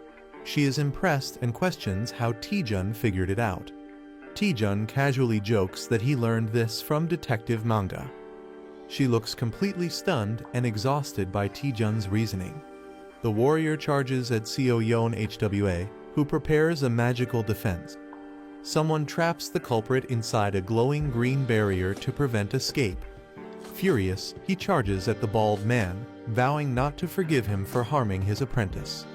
The warrior unleashes a devastating attack called Dragon Strike. He suddenly notices something unexpected. The bald man appears lifeless, making others question if he took his own life. The warrior orders the body to be sent to the Alliance headquarters. He instructs his men to investigate the suspect's origins. The woman realizes that someone is using dark magic to target multiple guilds. She vows to uncover the mastermind behind the attack. The woman apologizes to Taejun for misunderstanding him and promises to repay him. Suddenly, Taejun faints and falls to the ground, shocking those around him. Taejun lies exhausted, realizing he has completely run out of mana. He starts regaining consciousness, wondering where he is. Taejun sees Choi Jin-hyuk and Lee Seon-ah looking at him with concern. Taejun wakes up in a hospital bed, surprised to see them there. Seon-ah says she came because she was worried, while Jin-hyuk jokingly says he just wanted to see if Taejun was still alive. She questions how much he pushed himself to collapse like that. They mention that Taejun made a huge impact in the B-rank exam, surprising him. News about Taejun defeating the Lick spreads all over the internet. He is surprised to see himself being praised in online discussions. Jin-hyuk feels overshadowed and claims Taejun wouldn't have succeeded without him. Seon-ah playfully argues that the video clearly shows Taejun doing all the work. Taejun enjoys the friendly banter, realizing it has been a while since they talked like this. The representative makes an unexpected entrance. Taejun and his friends are shocked to see her there. Seo Yeon Hwa reveals that she owns the hospital. She explains that Taejun was taken to their guild's hospital and that she owes him a debt. The cat-eared girl happily reminds Taejun that he saved her. She dramatically expresses how much she cherishes Yu Si-rin, making Taejun question the word precious. Seo Yeon Hwa prepares to fulfill any request Taejun has. She leans in, confidently stating that she will grant Taejun anything he desires. Seo Yeon Hwa, the Vice Guild Master, offers to grant Hunter Taejun anything he desires. Taejun seems unsure about what to ask for, while his friends react in surprise. Seo Yeon Hwa assures Taejun that he doesn't need to decide immediately since there's plenty of time. She walks away, telling Taejun she will be waiting in her office on the top floor until he recovers. With a warm smile, Seo Yeon Hwa invites Taejun to visit her once he makes a decision. Lee Seon-ah excitedly hugs Taejun, amazed at how much he has grown. She reminisces about how he used to get lost in dungeons and praises his progress, while Taejun looks embarrassed. Choi Jin-hyuk watches the scene and jealously calls Taejun a lucky guy. Lee Seon-ah asks again if Taejun has decided on his request, but he still hasn't thought of anything. Taejun considers asking for a magic-related item since Seo Yeon Hwa is a top-tier wizard hunter. Taejun considers asking for a magic-related item. He realizes that recovery is more important right now and decides to think about it later. Lee Seon-ah cheerfully gives him a drink to help him recover faster. She and Jin-hyuk decide to leave, making plans to head out. A mystical spirit comments that Taejun has a lot to think about. The spirit excitedly imagines a beautiful woman granting a wish, while Taejun is unimpressed. Taejun debates what to ask for, considering money as an option. He quickly dismisses the idea, realizing he should ask for something priceless instead. Determined, Taejun decides he needs to figure out what he needs the most. Suddenly, he remembers and asks about the items he got earlier. Taejun realizes his items were automatically stored in the Parsley Market vault. Confused, Taejun wonders what Parsley Market is. The spirit excitedly acknowledges that Taejun is finally asking about it. Parsley Market is revealed as a massive second-hand trading platform with over 100 million users. It has users from various dimensions, offering a wide range of items at reasonable prices. The platform provides no currency exchange fees, membership rewards, and secure transactions. Taejun is shocked to learn that even people from other dimensions use it.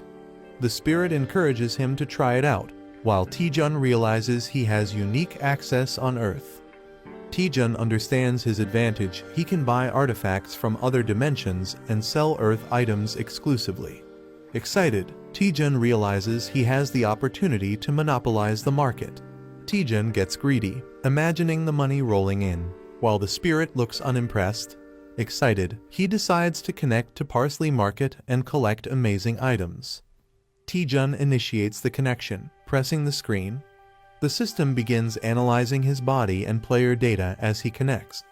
Taejun is amazed as he enters a bustling marketplace filled with unique beings. A dwarf vendor offers a fully enhanced dragon skin shield for 1.8 likely currency. Another seller offers arcana gems, asking for offers first. Taejun compares it to a generic mobile game, while the spirit encourages him to explore. He approaches the dwarf vendor and asks to check item prices. The dwarf happily invites Taejun to take a look at the dragon skin shield. The Dragon Shin Shield Plus 13 is a powerful B-rank shield made from dragon scales, priced at 18,000 parsley coins. Taejun questions the currency value, asking how much 18,000 parsley coins is worth. The spirit excitedly reveals that 18,000 parsley coins equals 240,000 magic stones. Taejun is shocked, realizing that 240,000 magic stones is worth over 1 billion won. He wonders if there's a cheaper item, but the spirit explains that 18,000 parsley coins is the market average. Disappointed, Taejun realizes he can't afford anything. A new idea strikes him. He wonders how much the items he obtained earlier would be worth. Taejun approaches a vendor, pretending to be a newbie, and asks for a price check. He shows the vendor an unusual item and asks for its value. The vendor examines it closely, getting ready to determine its worth. The vendor declares the staff unsellable, surprising Taejun. The staff is cursed, making it difficult to use unless someone is a powerful mage. Taejun is shocked to learn the staff is completely unusable for him. He shows another item, a crystal he obtained from the same monster, for appraisal. The vendor values it at only 10 parsley coins, leaving Taejun frustrated at how worthless it is. Taejun feels disappointed, but the spirit encourages him to take things slowly. A mysterious figure approaches, asking Taejun for a trade. A demon lord offers a trade, requesting to examine the crystal. Taejun thinks it's just junk, but the demon lord insists he accepts the trade. The demon lord is pleased, revealing that with enhancements, the crystal will become valuable, and he even offers to cover the costs. Taejun excitedly accepts the demon lord's offer, thinking it's a great deal.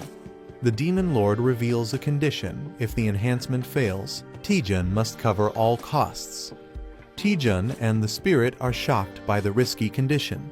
The demon lord adds that if the enhancement succeeds, it's completely free, tempting Taejun. The spirit warns Taejun, whispering that the demon lord looks like a scammer and they should ignore him. The demon tricks new players with high enhancement costs, calling it a classic scam.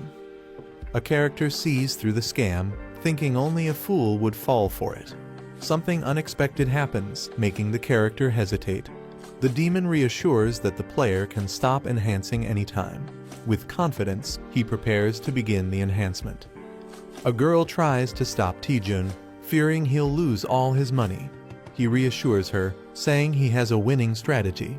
She questions his plan, but he tells her to watch and see. He declares he'll prove that luck-based mechanics can be broken.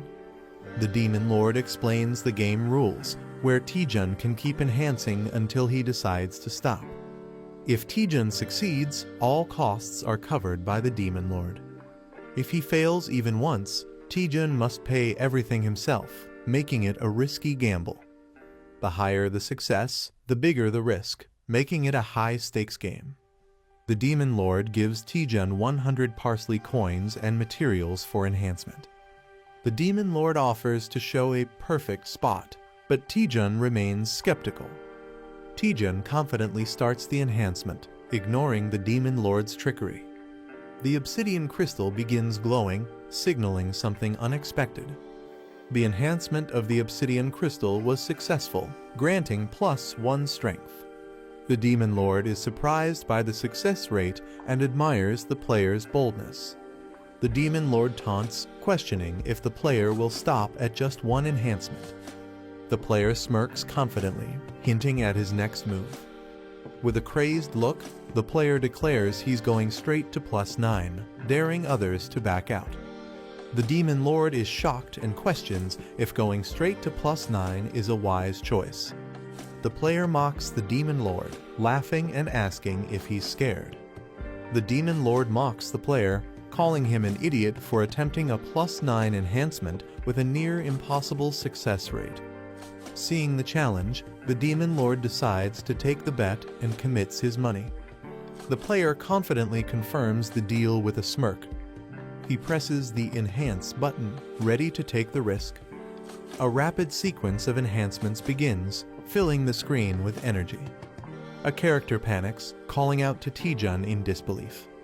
The demon lord laughs hysterically, believing the player has doomed himself.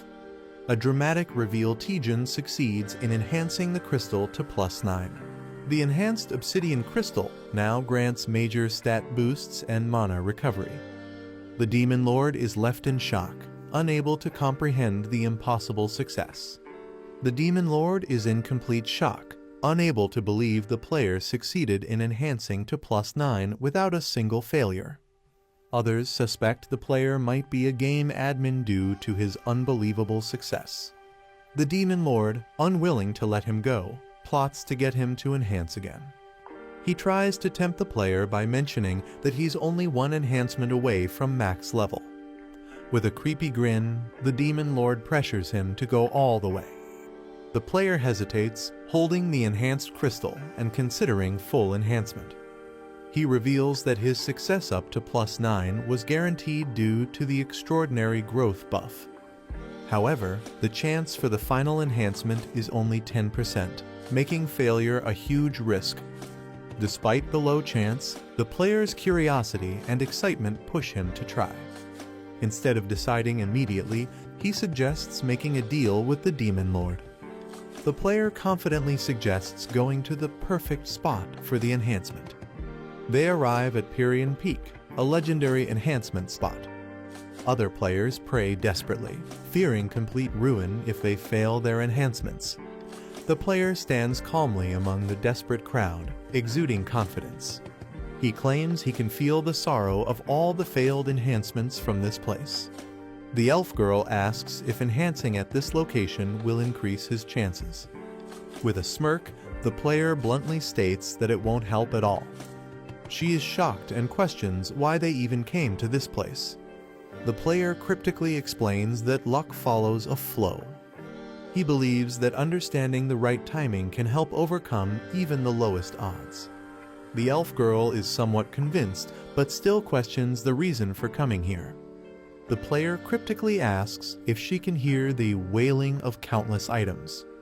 He claims he can sense the precise moments when to proceed or stop based on the reactions of others.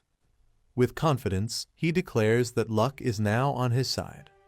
He prepares for his final enhancement attempt, pouring all his energy into it. The enhancement process begins with a powerful surge of energy. The Demon Lord is stunned, unable to believe he's actually attempting full enhancement. He doubts the success rate, believing it's statistically impossible to succeed from 0 to +10 without failure. Everyone watches in suspense as the outcome is about to be revealed. The crystal glows intensely, marking the decisive moment. A man is screaming intensely, sweat dripping from his face. The same man shouts "See you" with excitement, while a demon and a cat-like character watch. A notification announces that the obsidian crystal of Passing Porter has been enhanced to +10, glowing with twilight energy. The star-shaped Demon Lord and others are shocked, realizing they are seeing a fully enhanced item, calling it National Power Level material. The Demon Lord angrily accuses someone of being a con artist, suspecting they used an illegal program to achieve the impossible. The man sarcastically questions who the real scammer is. He mocks the Demon Lord, accusing him of trying to extort a newbie while pretending to help. The Demon Lord, furious, threatens to report him to get him banned from the game. Instead, the man blocks the Demon Lord and happily logs out. The Demon Lord screams in frustration, demanding his resources back as the market logs out and synchronizes with Earth. Taejun, lying in bed, laughs about getting a maxed-out item for free, while his companion sighs in relief. The elf girl worries about what would have happened if he had failed and how he would repay all the coins. Taejun casually responds, saying he would have just run away if he lost. He then laughs menacingly, mocking the real scammer, while the elf girl wonders if he is a demon. Taejun reveals that he also got valuable intel from the Parsley Market, holding up a mysterious item. Taejun holds a mysterious staff, realizing he might be able to use it. The scene shifts to the Clear Sky Guild's office, located at the top floor of a hospital. Seo Yeon HWA, the Vice Guild Master, is working at her desk and allows someone to enter. Taejun arrives, greeting her and being asked if he has recovered. He smiles, saying he isn't fully recovered yet, but is able to move. Seo Yeon HWA smiles, assuming Taejun has come because he has made a decision. She reflects on Taejun's impressive performance, ranking first in the last assessment. She believes that if her intuition is correct, Taejun will become one of Korea's top hunters. Taejun takes a determined step forward, about to make an important statement. He suddenly grabs her hands and boldly declares, "I want you." A large building with a medical cross symbol is shown. Someone questions if their skill is what the other person wants. Seo Yeon HWA teases Taejun about his way of speaking, while he looks confused. Taejun is puzzled, but the woman laughs it off, saying it was just a misunderstanding. Taejun wonders if he said something that could be misinterpreted, while a girl observes him. Taejun and the Seo Yeon HWA arrive at the 3rd basement level. Seo Yeon HWA confirms that Taejun wants to lift the curse from his item, finding it simpler than expected. Taejun hands over a skull-shaped cursed item to the Seo Yeon HWA. Seo Yeon HWA examines the item, confirming that Taejun obtained it when he was a D rank hunter. Seo Yeon HWA prepares to analyze the curse, confident that it won't take long. She activates her magic, generating a glowing green spell circle. Taejun and the girl recognize it as one of Seo Yeon HWA's powerful S-rank skills. The skill, Spell Dispel, nullifies and breaks down the structure of the targeted spell. Since a curse is just a complex spell, Spell Dispel is effective against it. A sinister man reveals that he wants that exact skill and holds a glowing crystal. Perfect Mimic's Obsidian Crystal Plus 10 allows the user to scan and store another person's skill. A man confidently declares that he won't just lift the curse, but will also steal the skill. Holding a glowing triangular artifact, he prepares to initiate something powerful. Seo Yeon HWA performs a mysterious ritual, copying the skill using green magical energy. Seo Yeon HWA, now focused, looks ahead with a serious expression. A terrifying shadowy creature suddenly appears, shocking the Seo Yeon HWA. Covered in blood, she looks exhausted while a young man reacts in horror. A monstrous entity emerges, wielding dark energy and exuding a threatening aura. The young man runs toward the woman, calling her Vice Guild Master Seo Yeon HWA. The man attacks the creature with a powerful explosion, determined to complete his goal. His eyes glow red as he focuses intensely on the situation. A terrifying dark monster with glowing red eyes emerges, exuding an ominous aura. The young man realizes that physical attacks have no effect and prepares a new strategy. He unleashes a powerful 20% fireball, summoning blue flames in his hands. The massive fireball hurtles toward the monstrous creature, illuminating the surroundings. The young man checks on Vice Guild Master Seo Yeon HWA, who admits she let her guard down but isn't fatally injured. The young man is shocked and confused, wondering where the monster suddenly came from. Seo Yeon HWA corrects him, revealing that the entity is not a monster, leaving him puzzled. She explains that the eerie figure is actually a cursed spirit, a manifestation of the curse itself. They realize that the curse is attached to the staff and can only be lifted using spell to spell. Seo Yeon HWA, wounded and struggling, reveals that she has been hit with a debuff skill, preventing her from using spell to spell. Seo Yeon HWA decides to forcefully dissipate the curse using her magic. Surrounded by intricate magical symbols, she acknowledges the loss of the staff but promises to grant a wish next time. The young man panics as he realizes something is about to go wrong. He shouts in frustration, realizing that he won't be able to lift the curse or obtain spell dispel. Desperately, he asks Vice Guild Master Seo Yeon HWA if she has a skill called Power Infusion, to which she hesitantly confirms. The young man asks Seo Yeon HWA if she can temporarily lend him spell dispel, assuring her that he will handle the situation. Seo Yeon HWA warns that the cursed spirit is too strong to be defeated with borrowed power alone. The terrifying cursed spirit, a high-level entity, looms menacingly as she explains that even for her, dispelling it is a time-consuming process. The young man confidently asks if she would be willing to trust him despite the risks. Seo Yeon HWA hesitates, looking uncertain as she processes his bold request. Seo Yeon HWA sighs in resignation, realizing the young man is determined to lift the curse. She explains that spell dispel requires high-level calculations and that he must carefully follow her guidance. As the ritual begins, she warns that the buff duration is short, while he confidently prepares to take action. A system notification confirms that he has been temporarily authorized to use spell dispellus. With a determined smirk, he confidently declares that if Seo Yeon HWA can't do it, he will handle it himself. With everything set up, the young man prepares to use his newfound ability while Seo Yeon HWA watches. As the battle intensifies, the cursed spirit lunges forward to attack. The young man unleashes spell dispel, surrounding himself with powerful green energy. His perfect mimic obsidian crystal successfully scans and saves the spell dispel's skill, leaving one slot remaining. The cursed spirit screams in agony as its body begins to break apart from the impact of the spell. The Spell Dispel Enhanced Growth version combines Spell Dispel with a calculation system, allowing automatic skill execution. Seo Yeon HWA instructs Hunter Taejun to analyze the calculation formulas behind the skill structure. Taejun, now confident and glowing with energy, assures her that he already understands what to do. Seo Yeon HWA is shocked, doubting that this complex process can be performed by instinct alone.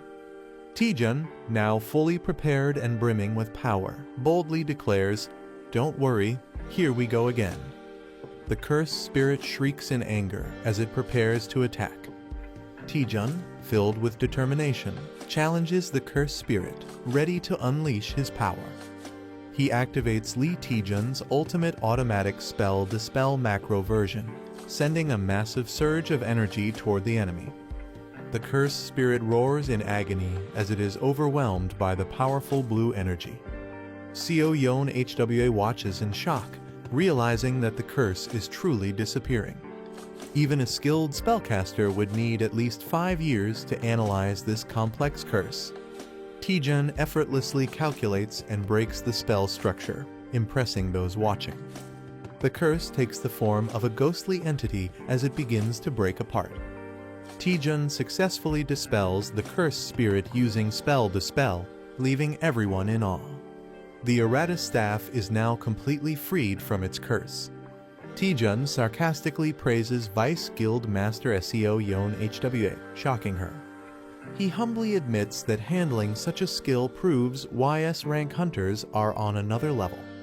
Seo Yeon HWA is stunned, realizing Taejun is far more impressive than she expected. She worries that joining Clear Sky Guild might actually hold him back. She suggests that Taejun check out Hwarring Guild, where the guild master has something for him. She smiles, implying that whatever it is could greatly benefit Taejun. The scene shifts to Hwarring Guild, located in the mountains. A giant red-scaled beast appears, preparing to fight. A martial artist with red afro hair proudly demonstrates his rising dragon fist technique. He ignites his fists with fiery energy, calling it a rare opportunity to witness his ultimate skill. The martial artist prepares himself, ready to demonstrate his technique. He uses Phantom Step, moving at incredible speed with a fiery aura. He launches his powerful Rising Dragon one-horn strike at the massive beast. Proud of his display, he asks if the technique was impressive, while Taejun awkwardly agrees. Meanwhile, a sinister figure observes the fight, holding a mimic crystal, waiting for the right moment to steal the skill. The protagonist dashes forward with intense energy, preparing for an attack or skill on Hanyang Island. Using a copied skill, the protagonist unleashes a powerful Rising Dragon strike against monstrous beasts. Laughing confidently, the protagonist marvels at the high-quality item they have obtained. The character gleefully expresses gratitude for receiving a high-class martial art for free, unaware of any hidden costs. A game-like notification reveals that the user's strength stat is too low, having the effectiveness of their skill. Shocked, the protagonist realizes that their free skill might not be as beneficial as they thought. Frustrated and furious, the protagonist learns the hard way that nothing comes for free in this world. Regretting their choices, the protagonist laments not having trained their body, while a muscular figure laughs at their weakness. A system message assigns an urgent quest requiring the protagonist to practice multiple moves 2,000 times each to improve their strength.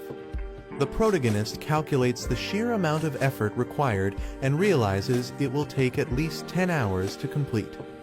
Feeling overwhelmed, the protagonist complains about how difficult everything is, despite hoping for an easy reward. The protagonist falls silent, deep in thought, possibly coming to terms with the reality of their situation. Motivating himself, the protagonist recalls his past struggles and convinces himself that this challenge is nothing in comparison. Determined, he decides to maximize his strength stat, showing a fierce and resolute expression. With newfound energy, he launches into extreme training, ready to push his limits. A cheerful character hums happily while carrying a bag, possibly bringing supplies or food. She warmly offers food to Taejun, reminding him to take care of himself while training. She is shocked or confused by something unexpected. A close-up of a sweating and exhausted Taejun, breathing heavily from intense training. Taejun, now muscular and toned, stands confidently, surprising those around him. The female character observes Taejun's unusual behavior, suspecting something has changed about him. The narration reveals that Taejun, once ordinary, is excelling in the B-rank hunter exam and gaining attention from guild leaders. Taejun's rapid and unnatural growth is compared to a butterfly emerging from a cocoon, highlighting his transformation. Lee Xian-ah feels conflicted about someone's growing recognition, sensing they are drifting apart. She is startled when addressed, realizing she might be caught for unauthorized training. She nervously tries to cover up, fearing punishment for using the training room without permission. Instead of scolding, the other person reassures her, patting her head. They notice an unusual aura, which turns out to be Taejun fighting inside the training room. The observer recognizes Taejun's martial arts style and seems intrigued. Taejun, surprised, greets the observer, who acknowledges their past acquaintance. The man acknowledges Taejun's success in passing the B-rank hunter exam. Taejun humbly thanks him for the compliment. The man asks if Taejun is still working as a freelancer, and Taejun confirms. The man decides to make an offer to Taejun. He explains that an expedition is planned, but a member dropped out due to injury. Lee Xian-ah panics and interrupts, concerned about something. She expresses her worry that the expedition might be too difficult for Taejun. Taejun asks about the dungeon's difficulty, and they reveal it's a grade 2 dungeon with little information available. Lee Xian-ah worries about the unknown dangers in the dungeon and is concerned about Taejun's safety. Taejun is surprised by her concern and calls her name. Internally, Taejun feels frustrated, believing she is underestimating him. The man reassures them that Taejun should be able to handle the dungeon and reminds them that joining is optional. He suggests that fighting real monsters will be more beneficial than just training in a controlled environment. Taejun realizes that fighting in real battles gives a significant advantage compared to training. He agrees to join the expedition, but has one question. Taejun slyly confirms that freelancers keep all the magic stones they collect. Taejun walks through the city with a small spirit-like creature following him. A text conversation shows someone reminding Taejun to arrive on time, but he's still on his way. Taejun finds the situation annoying while the spirit calls out to him. The spirit warns him that it's dangerous to move freely since the culprit behind the evaluation manipulation is still unknown. Taejun reassures the spirit, saying he'll be with Shinhwa Guild members this time. The spirit questions if Shinhwa Guild can be trusted. A backstory panel explains that Hwarang Guild's Mati Pyong and Shinhwa Guild's Cha Sunhyun have been close friends for 20 years, strengthening the relationship between both guilds. Taejun explains that Shinhwa Guild is highly unlikely to be involved in the manipulation. Taejun confidently brags about his strength, claiming he's nearly invincible. He insists his confidence is justified, but the spirit warns him to stay cautious. They arrive at a Grade 2 transfer-type dungeon, which has no prior information. Lee Seon-ah is surprised to see Taejun already there. She introduces him to the team members from Shinhwa Team 3. No Young-chul, the youngest member, enthusiastically introduces himself. The team prepares to enter the dungeon, ensuring everyone is present. Lee Seon-ah reveals that one more person is joining, which surprises the team. She explains that a member got injured last night, so they called in a replacement hunter. Taejun is shocked to hear about another hunter, just as someone yells at him to move. Taejun turns around, noticing someone approaching. A rough-looking man steps out of a car, annoyed by Taejun. The man rudely questions if Taejun is deaf, acting intimidating. Taejun and the others realize this is the replacement hunter, and his appearance makes them uneasy. Taejun politely introduces himself to the rough-looking hunter and asks for his name. The man remains silent, staring at Taejun with a serious expression. He suddenly bursts into loud laughter, making the situation awkward. He rudely questions who Taejun is, clearly unimpressed. Ignoring Taejun, he tells the team to hurry up and enter the dungeon, frustrating Taejun. Lee Seon-ah calms Taejun down, explaining that despite his rough attitude, he is a well-known figure in the industry. Kim Ji-hoon is revealed as an A-rank freelance hunter, infamous for his terrible personality but unmatched skills. Kim Ji-hoon hoards all the magic stones, taking advantage of his freelancer status. His teammates suffer, left without resources, even for medical treatment. Taejun and Lee Seon-ah discuss Ji-hoon's reputation, realizing how terrible he is. Taejun has a moment of self-reflection, feeling like he can relate to Ji-hoon's greed. Taejun acknowledges that meeting someone like Ji-hoon was bound to happen sooner or later. Ji-hoon intimidates one of the younger team members, asserting his dominance. Taejun, with a sinister grin, plans to give Ji-hoon a taste of his own medicine, signals danger as a monster appears. Ferocious monsters charge forward, screeching wildly. The team prepares for battle, maintaining formation. Lee Seon-ah watches as the fight turns intense. A strong fighter swiftly eliminates low-level monsters. Kim Ji-hoon laughs, feeling rusty in battle. Lee Seon-ah scolds Kim Ji-hoon for acting alone. She warns that his reckless actions endanger the team. Kim Ji-hoon dismisses her concerns, questioning her leadership. Lee Seon-ah is furious after being insulted as a leader. Kim Ji-hoon mocks her, emphasizing power and fame. He laughs, belittling her leadership as he walks away. Another team member grits his teeth in frustration. A mysterious castle welcomes them under the red sky. Duke Duwas, the ruler of the cursed land, introduces himself. Kim Ji-hoon rudely interrupts, demanding answers. Duke Duwas reassures them he won't keep them long.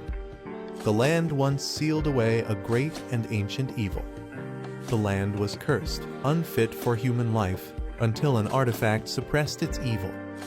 The artifact purified the land through consecration. Someone has stolen the sacred artifact, causing concern. Duke Duwas explains that restoring the artifact could revive the land.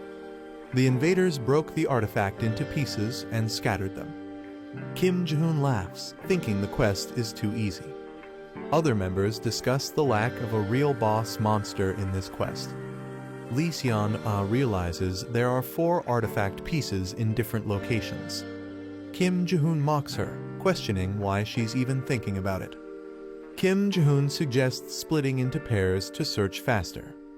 Lee Seon-ah insists on staying together for safety, but Lee Taejun eagerly agrees. Lee Taejun silences her with a SHH before she can argue.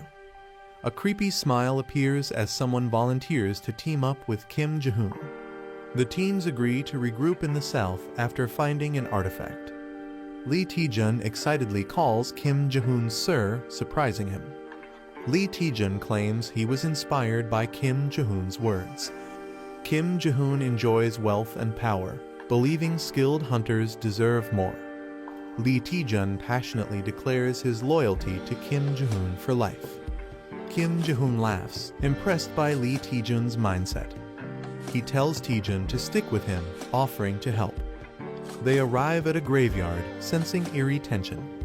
Taejun asks about the artifact, but Jae-hoon smirks knowingly. Jae-hoon suspects monsters are lurking nearby, protecting the artifact. He prepares to fight, while Taejun requests a favor. Taejun pretends to be nervous, asking for a small task. He requests to handle a small area alone. Jae-hoon laughs and agrees without suspicion. Jae-hoon allows Taejun to handle the small area alone. Jae-hoon grows impatient, demanding the monsters to appear. Taejun swiftly eliminates the incoming monsters. Taejun pretends to be lucky after obtaining high-grade magic stones. Jae-hoon complains about not getting any loot as more monsters are spotted. Taejun effortlessly takes down 3 monsters at once. He reassures Jae-hoon, claiming he'll handle the endless monsters. Jae-hoon realizes all the monsters are appearing near Taejun. Jae-hoon starts suspecting that Taejun knew about the monsters all along. Jae-hoon laughs, doubting Taejun is smart enough to plan ahead. Jae-hoon activates a special skill he didn't want to use. He unleashes a powerful area-wide taunt, challenging all enemies. Taejun grins, knowing exactly what's happening. Lee Seon-ah observes Jae-hoon's skill but isn't impressed. She recalls that Jae-hoon possesses a taunt skill. Taejun suspiciously shows interest in Jae-hoon's skill. He smirks, realizing the skill could be useful. Taejun manipulated Jae-hoon into activating the skill, making monsters gather. A radar shows a large number of monsters hidden in the area. Someone plans to take advantage while another person lures the monsters. A man turns around in surprise, sensing something. A huge wave of terrifying monsters rushes toward him. He panics upon realizing the overwhelming number of enemies. He desperately calls for help as the monsters surround him. A calm young man reminds him that it's his assigned area. The young man sarcastically hesitates, pretending to be unsure about interfering. The desperate man yells in frustration, demanding immediate help. He smirks and agrees to fight. He activates his power, surrounded by blue energy. Using Phantom Step, he leaps into action. He unleashes Rising Dragon's Strike, causing a massive explosion. The shocked man doubts if he's really just a B rank hunter. He wipes his sweat, relieved that all the monsters are gone. He happily counts the magic stones he gained. He jokingly credits the other man's taunt skill for his victory. He suggests leaving since they've completed their mission. The other man hesitates, wanting to gather more magic stones. A bloody battlefield is filled with the remains of defeated monsters. The team celebrates finding the artifact with Taejun's help. Taejun completes the emergency quest and masters new skills. A teammate is surprised by how many enemies Taejun defeated. They discover a massive pile of glowing magic stones. Taejun acknowledges the large number of magic stones as a problem. Taejun decides to share the magic stones with his teammates. Others hesitate, feeling that Taejun is being too generous. Taejun insists that everyone deserves a reward for their efforts. Taejun smiles as he thanks Jae-hoon for sharing his magic stones. Taejun announces that he will split his and Jae-hoon's stones with the team. Jae-hoon hesitantly agrees, but looks regretful about losing his stones. The team praises Jae-hoon, mistaking him for being generous. The team gratefully accepts the shared magic stones. Jae-hoon is confused but nervously goes along with the situation. Lee Seon-ah acknowledges Taejun's clever move. Taejun reveals to his companion that his generosity is just for appearances. A mysterious castle looms under a blood-red moon. The team returns with the collected artifacts. The Lord thanks them, saying the land may be restored. The Lord requests the artifact, saying he will offer it himself. The girl hesitates while holding the artifacts. She questions the Lord before handing over the artifacts. She recalls how the artifact was lost to barbarians. The sealed evil was unleashed, destroying everything. The Lord confirms the story but gets interrupted. The girl suspiciously asks how the Lord survived. The Lord remains silent, deep in thought. He laughs, impressed that someone finally figured it out. The artifacts react with dark energy as he reveals it's too late. The Lord transforms into Duke Duwas, a high-ranking vampire. The girl realizes something is wrong with the dungeon. She suspects finding the artifact wasn't enough to clear the dungeon. She deduces that handing over the artifact triggered a new quest. Duke Duwas acknowledges the duplicate quest's true nature. The team realizes that the Lord was the final boss all along. The vampire demands the artifacts to complete his resurrection. Xian-Ah stands in a trance, clutching the artifacts. A teammate shouts in panic as Xian-Ah moves forward. An ambush interrupts the situation with a sudden attack. A mind-controlled ally attacks with a blade. Charm's evil eye is revealed as a powerful mind control ability. The vampire's charm skill has taken control of an ally. Taejun realizes his spell nullification skill protected him. The vampire mocks Taejun, questioning his resistance to the power. Taejun mocks the vampire with a rude gesture. He taunts the vampire, who is visibly irritated.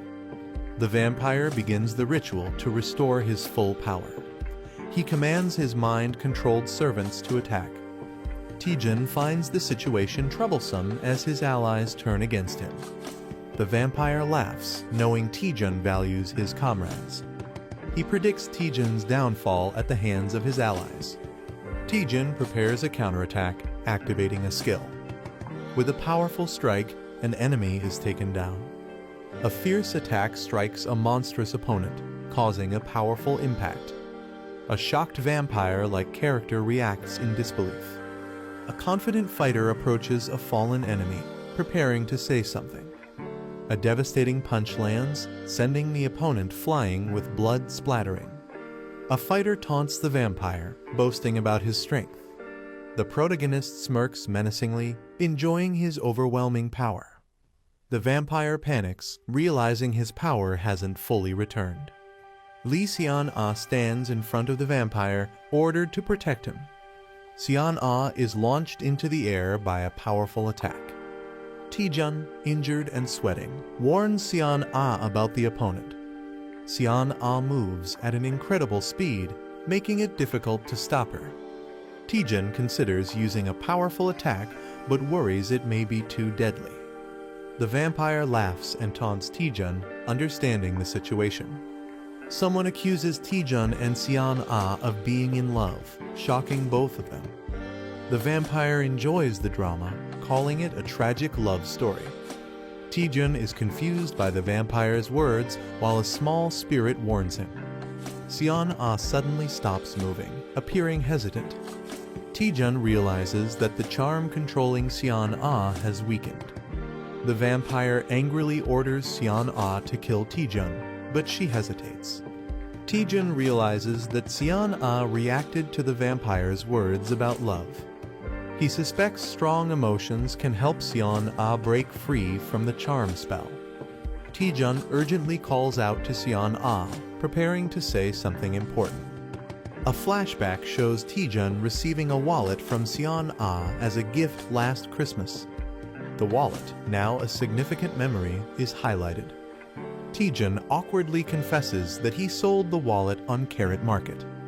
He explains that financial struggles forced him to sell it, but Xian-Ah is furious. Taejun realizes that making her angry is actually working to break the charm. Taejun angrily confronts the vampire, vowing to stop his powers.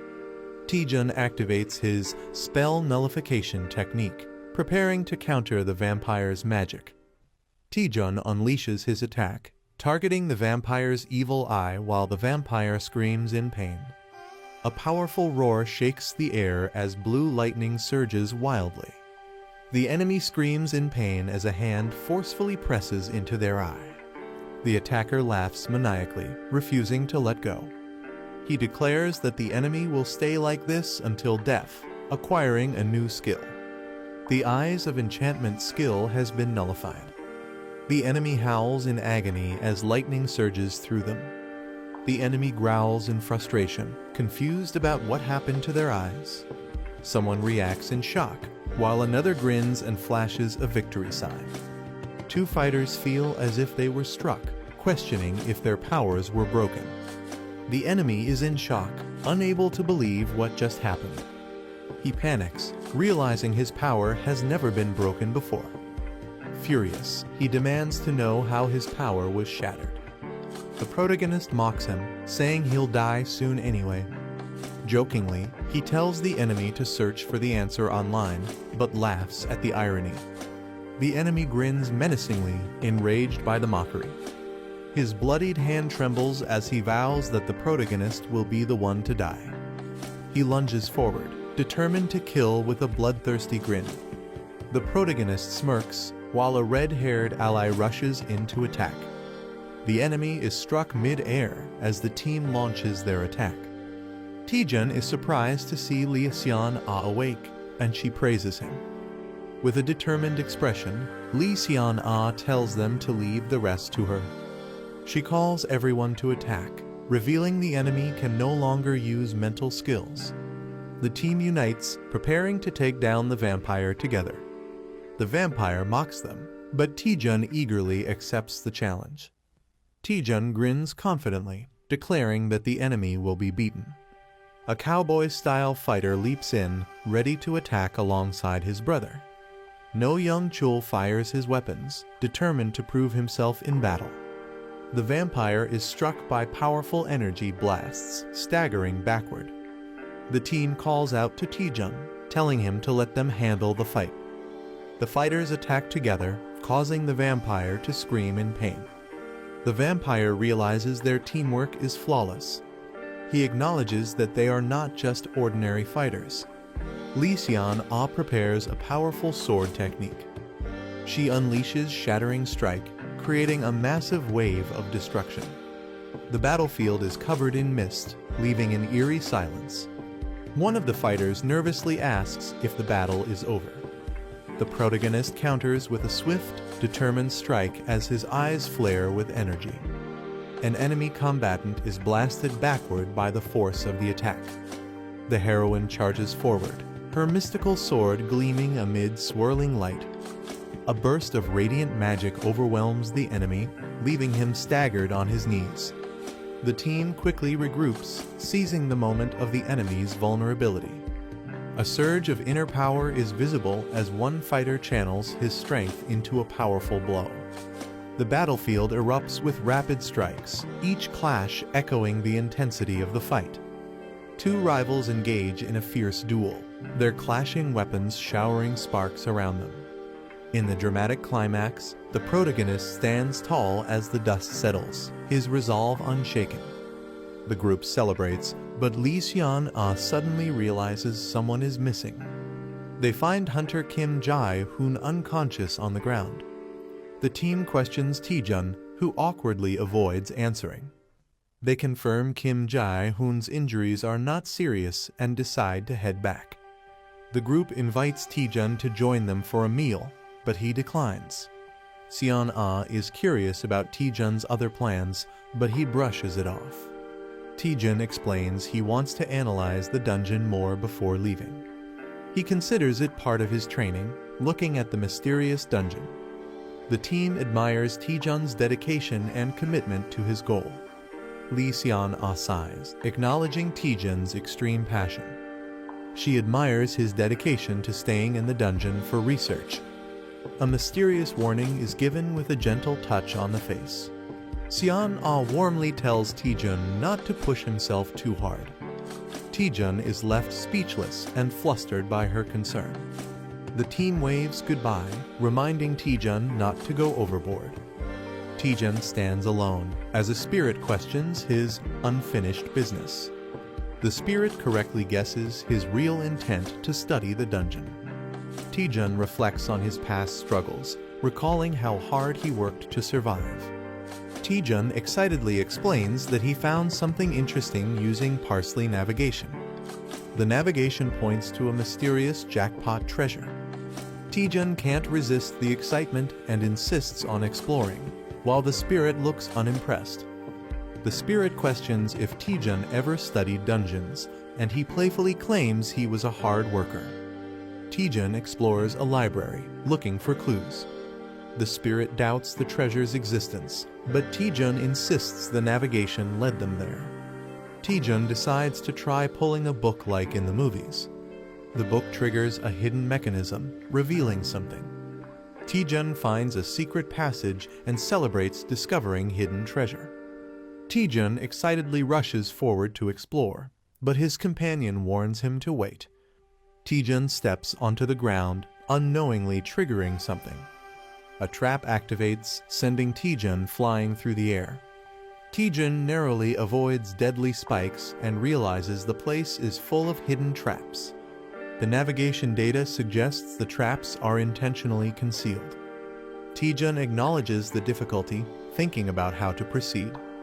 Taejun decides to use a special ability to navigate the dungeon safely. Taejun summons a powerful skull-adorned staff with dark energy.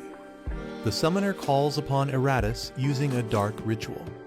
A man is shocked upon recognizing the name Eratus. Eratus emerges from the summoning circle, demanding to know who summoned him. Eratus greets the summoner with an eerie presence.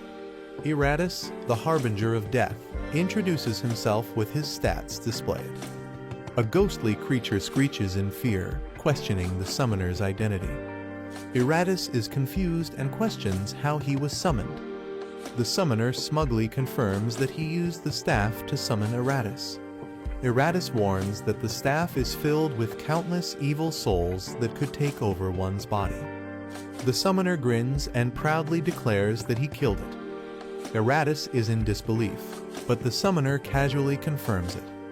The summoner mocks Eratus, questioning his authority. Eratus is struck by a powerful attack, stunned. The summoner warns Eratus to obey or face destruction. The summoner teases Eratus about his speech being too formal. The summoner gives Eratus his first command. The summoner confidently orders Eratus to charge forward. Eratus hesitates, confused about the direction. The summoner warns Eratus not to disappoint him. Eratus panics and rushes forward at full speed. Eratus turns in shock, realizing something is wrong. Eratus screams as he is shattered and unsummoned. The summoner calmly marks one trap as cleared. Eratus is revived, confused by what just happened. The summoner orders Eratus to charge forward again. Eratus runs straight into a fire trap. Eratus burns to ashes and is unsummoned once more. The spirit questions if the summoner will continue this madness. The summoner grins and confirms without hesitation. Lee Taejun declares he shows no mercy to his enemies. The spirit awkwardly accepts his reasoning. The summoner commands Eratus to body slam. The summoner praises Eratus for being a great detector. Eratus has grown stronger through repeated deaths. The summoner realizes Eratus is surviving traps better. He wonders if this is due to an extraordinary growth ability. Eratus blushes, feeling proud of his progress. The summoner plans to research extraordinary growth after the expedition. Eratus is shocked that his master is leaving after just saying, "Good job." Eratus protests, claiming even immortals have rights, but the summoner doesn't care. Eratus is unsummoned once again. The summoner moves on while the spirit calls him cold-hearted. The spirit believes they have reached the end of the dungeon. The summoner wonders if something feels off. He notices a suspiciously large tombstone. The summoner suspects something is hidden inside the massive structure. He touches the surface, triggering glowing purple symbols. A statue presents a red box containing a bracelet. The spirit recognizes it as a bracelet made from previous relics. The summoner considers appraising it, but worries about the cost. He hopes it turns out to be a powerful, world-class item. The elf girl excitedly explains that items don't need to be appraised one by one. She introduces the Item Analyzer app that makes analyzing items easy. The guy is shocked and frustrated that she didn't mention this earlier. She insists she told him before, but he was too distracted to notice. He tries using the Item Analyzer, and it scans an item automatically. The Relic of Malice is revealed as a unique grade bracelet with special vampire-related skills. He is shocked by its high grade, while the elf urges him to check the skills. The aesthetic of the vampire passive skill allows rapid healing except for severe injuries. Charm of the vampire skill allows controlling weakened targets. He gets excited about automatic healing, while the elf girl compares it to a duke's skill. She questions if the charm skill will ever be useful. He grins sinisterly, confident it will be very useful. He laughs, saying humans are everywhere, while the elf girl looks uneasy. He tells Mary Mai that she doesn't understand how the world works. He warns that humans can be scarier than dungeon monsters. A mysterious figure confirms their target, a newly ranked B-class hunter. A stealthy assassin with the Silent Shadow skill is assigned to handle the target alone. Lee Taejun arrives at the location, unaware that the assassin is watching him. The assassin recalls that Taejun was a D-rank porter not long ago but quickly rose to B rank. The assassin believes Taejun must die for becoming too noticeable. He launches a swift attack while Taejun finds the situation strange. Taejun stands victorious after a sudden counterattack, confused about the navigation error. The assassin is down, and Taejun questions when he appeared. Taejun wonders if the assassin had an invisibility skill, as he wasn't detected before. Taejun confidently tells the assassin to stop hiding and come out. With a sinister smile, Taejun unleashes powerful energy, warning he'll keep attacking until the assassin is dead. He throws a powerful, blue energy kick. The kick lands with explosive force on the opponent. A man watches in shock and fear. He unleashes a flurry of punches, overwhelming his enemy. The enemy begs for mercy, but the fighter hasn't even started. He mocks the defeated enemy, saying kids lack toughness. He casually asks the beaten man to introduce himself. The man, scared and bruised, reveals he's from the Red Hounds. The protagonist thinks the name Red Hounds sounds familiar. He remembers the Red Hounds as a criminal group that assassinates hunters for money. He questions the Red Hound member, who pleads for his life. He mocks the man's excuse of just following orders, calling him shameless. He prepares to interrogate the man using a mysterious power. He activates Vampire's charm to control the man's will. A loud scream echoes from inside a castle. Two Red Hounds wonder why their teammate hasn't returned. Han Jong-pil thinks it's taking too long to deal with a B-class hunter. He says next time he'll handle it himself, joking about the rookie's slow work. Han Jong-seo says the rookie's just slow due to lack of experience. The older brother mocks, saying the rookie might end up beaten like him. The protagonist appears with the captured brother and calls them out. He says their late parents would be ashamed of what they've become. They ask how he knows them. He admits he interrogated the youngest. He jokes that he came himself to gather the rest of the info. One brother gets angry and blames Han Jong-chul. The leader defends him, saying he's too well trained to break easily. He suspects the enemy used a mental skill, while the hero mocks their trust. He jokingly gives a praise sticker, while the spirit looks confused. The Red Hounds are stunned and wonder if he's actually insane. One regrets not dealing with him personally from the start. He threatens Lee Taejun, saying he won't leave alive. Lee Taejun casually tells him to go ahead and try. The assassin prepares to use a deadly technique called Shadow Strike. Before he finishes, Lee Taejun punches him right in the face. His brother screams in shock while Lee casually comments on how boring it was. The last Red Hound hesitates, saying he's low on mana. Taejun threatens the last brother to talk or end up like the others. The Red Hounds are arrested and taken into custody by the Hunter Alliance. The brothers had planned their ambush using dungeon info. They disguised themselves as cleaners, waiting for Taejun to exit the dungeon. When he didn't come out, they went in to kill him themselves. A mysterious woman admits they got careless. In a guild meeting, she explains they expected an attack on Taejun. She didn't expect them to sneak into a dungeon owned by Shinhwa Guild. She blames herself, but someone reassures her there's no need to apologize. Taejun sensed trouble coming but didn't expect it so soon. An angry ally yells that the enemies targeted Taejun, Kangjin, and Yu Si-rin. He wants to go interrogate them by force, but Taejun stops him. Taejun calmly reveals he already knows who's behind it all. They're surprised how easily the enemies talked during the interrogation. With serious eyes, she demands to know who's responsible. She's furious about the attacks on multiple hunters, including Taejun.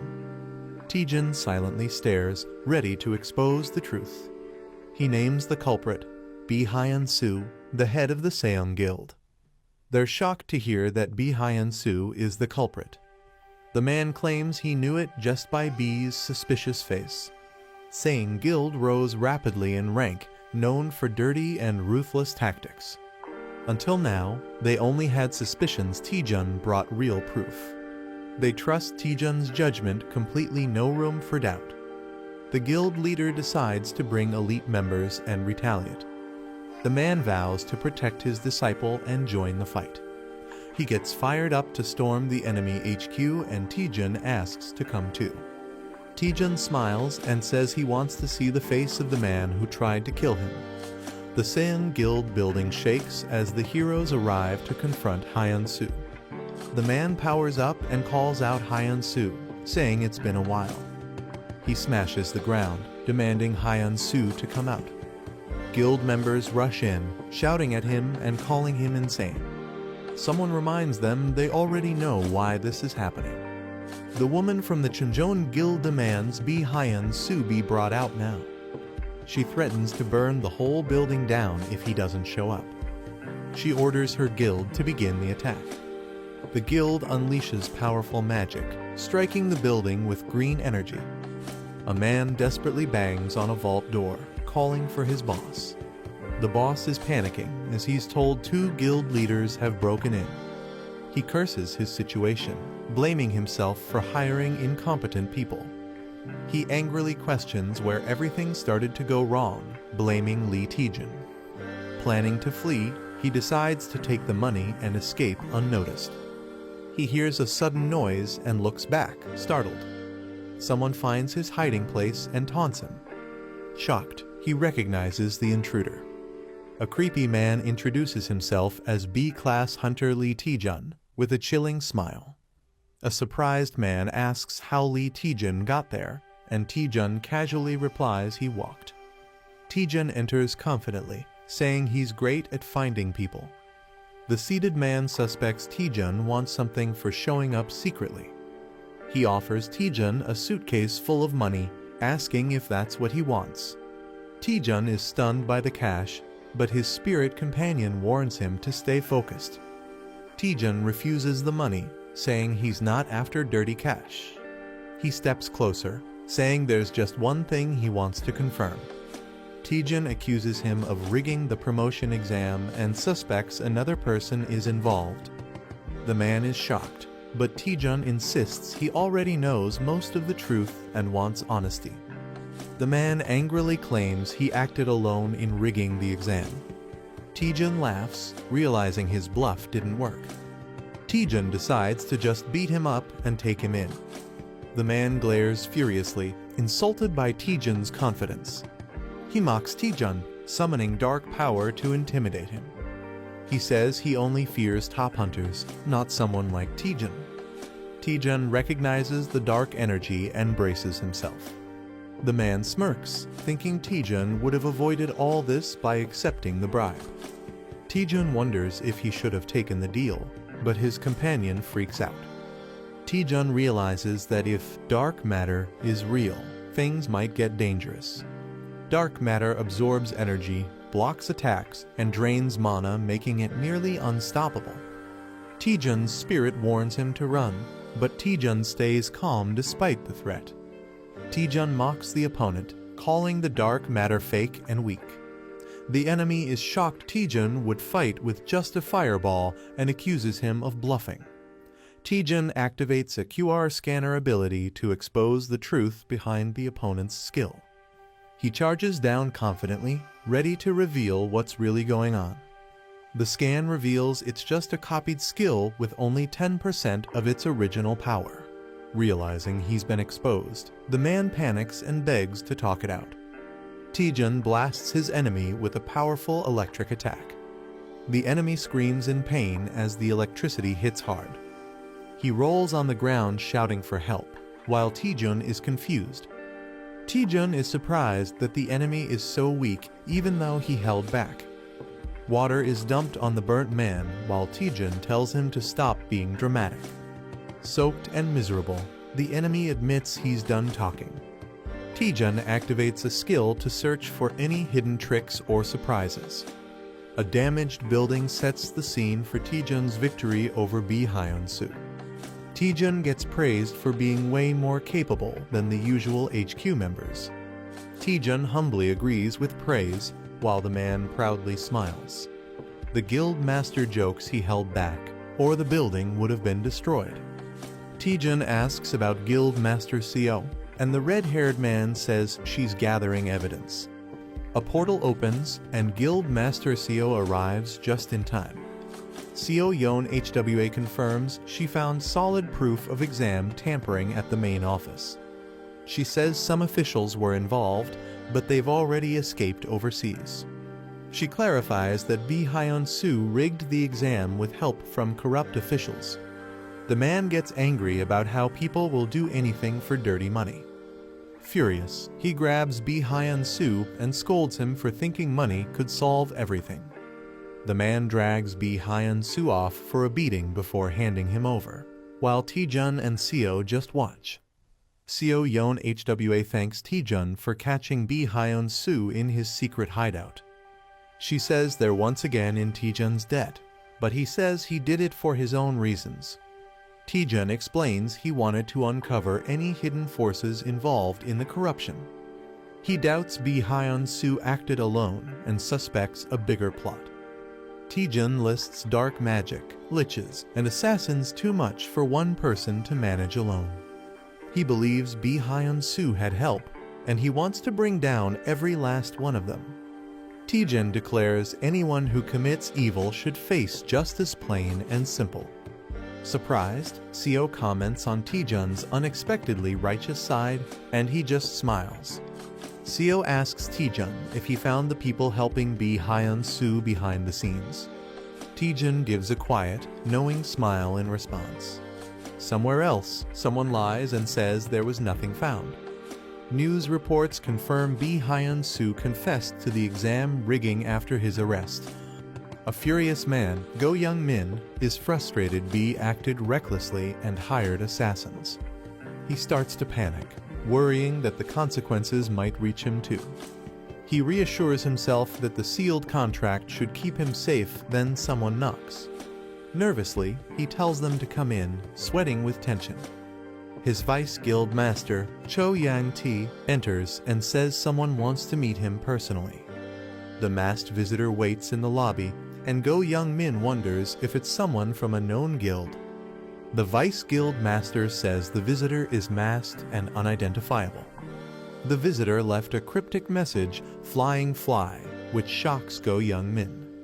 Panicked, he shouts to let the visitor in immediately, wondering if Bi Hyun-soo betrayed him.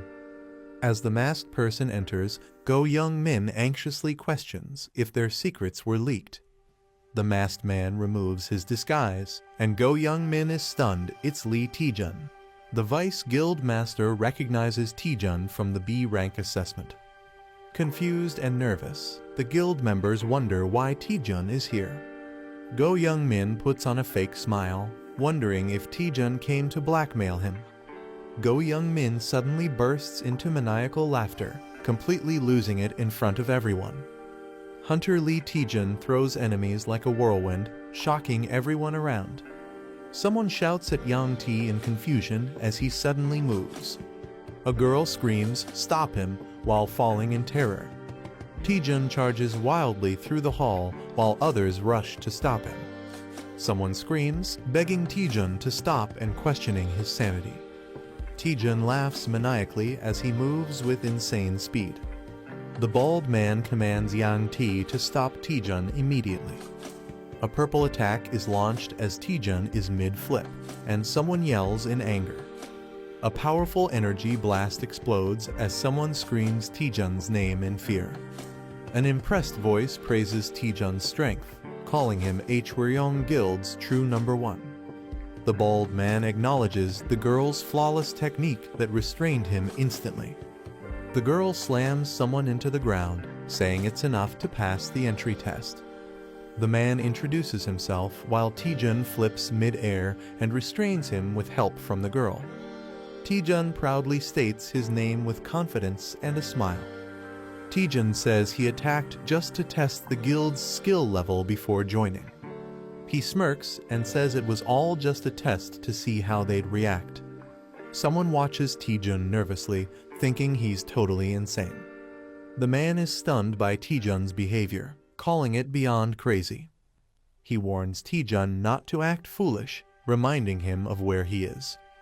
He mocks Taejun, saying a weakling without necromancy has no place here.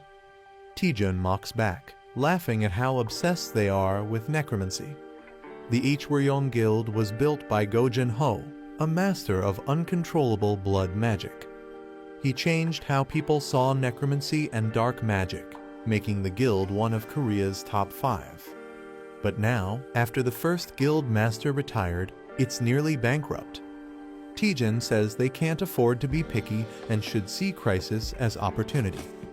He boldly declares that joining him will revive the Hwryong Guild. The man hesitates, unsure, while Taejun prepares to reveal more. Taejun hands him a paper, saying, "Take a look at this." The man reads the document in shock, realizing its significance. A dramatic gasp bursts out. Whatever he saw left him horrified. Go Young-min panics and hides the document when asked what it is. He realizes Lee Taejun had known everything from the very start.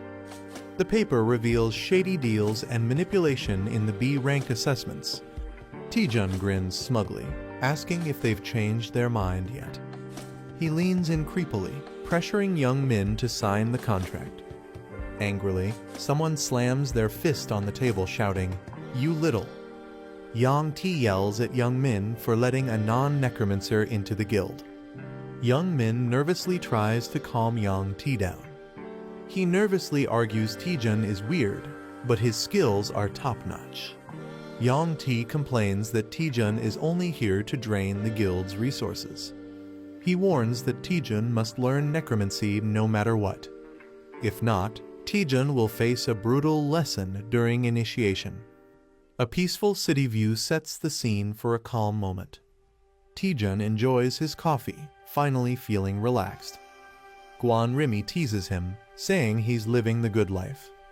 She reminds him that bounty hunters were just after him, urging caution. Taejun says he has a plan and wouldn't sit around carelessly. He shows a special ring, saying it helps assassins avoid being caught. Wearing the ring changes Taejun's appearance so most people won't recognize him. The ring is called the Ring of the Hidden Hunting Dog and disguises the user randomly. Guan Rimi feels relieved Taejun can now move around safely. She wonders why Taejun chose Hwryong Guild over the better-known ones. Taejun says other guilds are fine, but dealing with their demands would be too much trouble. He doesn't want to deal with constant international expeditions. He also dislikes being dragged into political events by top guilds. Since Hwryong is ranked low, it lets him freely profit from monastones.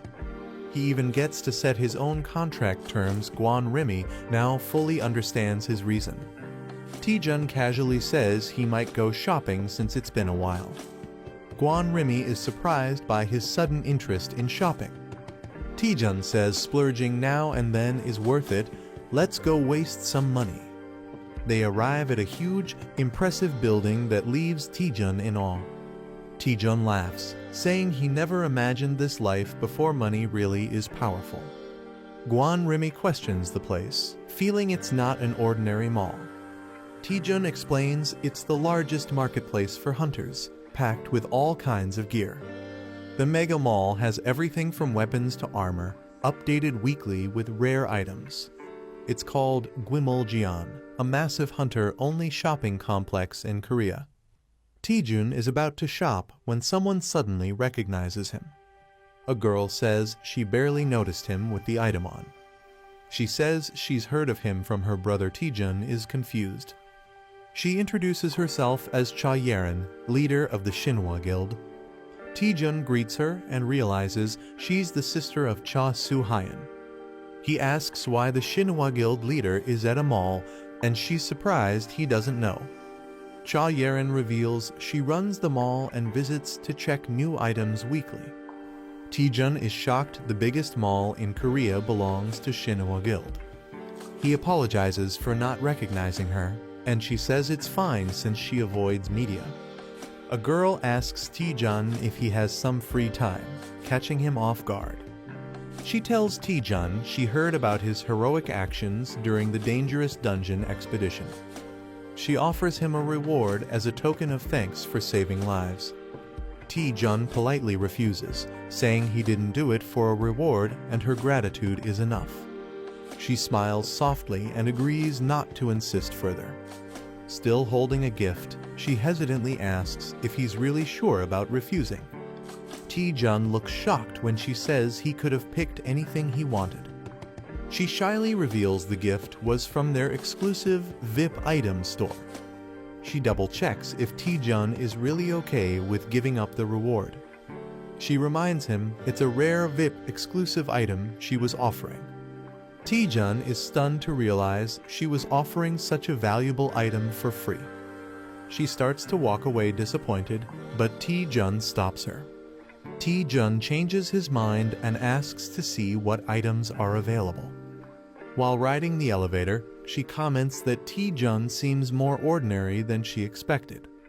She admits she thought Taejun would have a more unique presence. She explains her expectations were based on all the impressive rumors about him. Taejun laughs awkwardly, realizing he unintentionally hyped himself up. She reassures him kindly. She admits she likes how humble and grounded Taejun seems. She laughs, wondering if Seon-ah might not like her saying that Taejun is confused.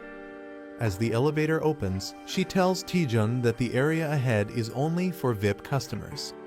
She invites him to look around freely in the special VIP section. Taejun is amazed they've entered the rare item store's VIP section.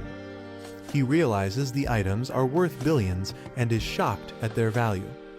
He's stunned to realize that she, the person before him, owns everything here. She asks Taejun if anything caught his eye. He admits it's hard to choose. Blushing, Taejun says there is something that definitely caught his eye. Taejun points to a set of items and asks what they are. She smiles and says Taejun has unique taste. She explains the items once belonged to legendary guild masters from Korea. Though no longer usable, the items are preserved to honor their legacy. She tells him they aren't for sale, but offers to show even better items. An assistant notifies her that the vice director of Hyonin Guild has arrived. She realizes she's late for a critical meeting. She says goodbye, planning to meet Taejun again after the meeting. The spirit warns Taejun about his deep bowing, but he says it's part of work life. The spirit is confused why Taejun is interested in such an old, useless item. The item is a broken gauntlet with zero durability, once used by a forgotten martial artist. Taejun admits it's useless, but something about it draws his attention. He can't explain why, but he feels strongly interested, especially since it connects with his skill set. He receives a quest: obtain a synergy item to unlock a new status window function. He recalls that the system never gives him impossible quests, always something he can handle. He realizes there must be a way to restore the broken gauntlet somewhere. Taejun dramatically pleads with the director to help him fix it, desperate for a solution. He even gets on all fours and barks like a dog to show how serious he is, leaving the spirit speechless. Taejun lies on the floor, desperately trying to think of a way to convince the director. He overhears something surprising and snaps to attention. He's confused, hearing someone mention a previous agreement and contract fee.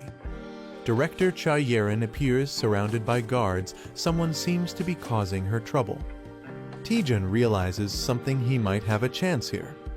He sees an opportunity to help the director and earn her favor, and maybe that item too. Determined, he dashes off to help her like a dramatic hero. He dramatically declares himself as the loyal hound, ready to serve Director Cha Yerin. Cha Yerin, unimpressed, expresses her disappointment and asks how long he'll keep being stubborn. Kang Young-seok sarcastically praises the director's boldness while defending his high pricing. He smugly says it's only fair business to charge what something's worth. Director Cha Yerin is visibly annoyed by his attitude. He's pushing her buttons. Taejun rushes in after hearing the commotion, ready to help. Young-seok dismissively tells Taejun to move aside, not knowing who he is. He claims they're in the middle of an important business meeting. Cha Yerin tries to stop Taejun, but he plays along, pretending to respect the business. Taejun throws a cheeky line, saying he enjoys business, especially business class flights. With a smug grin, Taejun takes a seat and suggests they talk business. Kang Young-seok asks who Taejun is, and Director Cha hesitates to respond. Taejun looks at the weapons and begins to piece together the situation.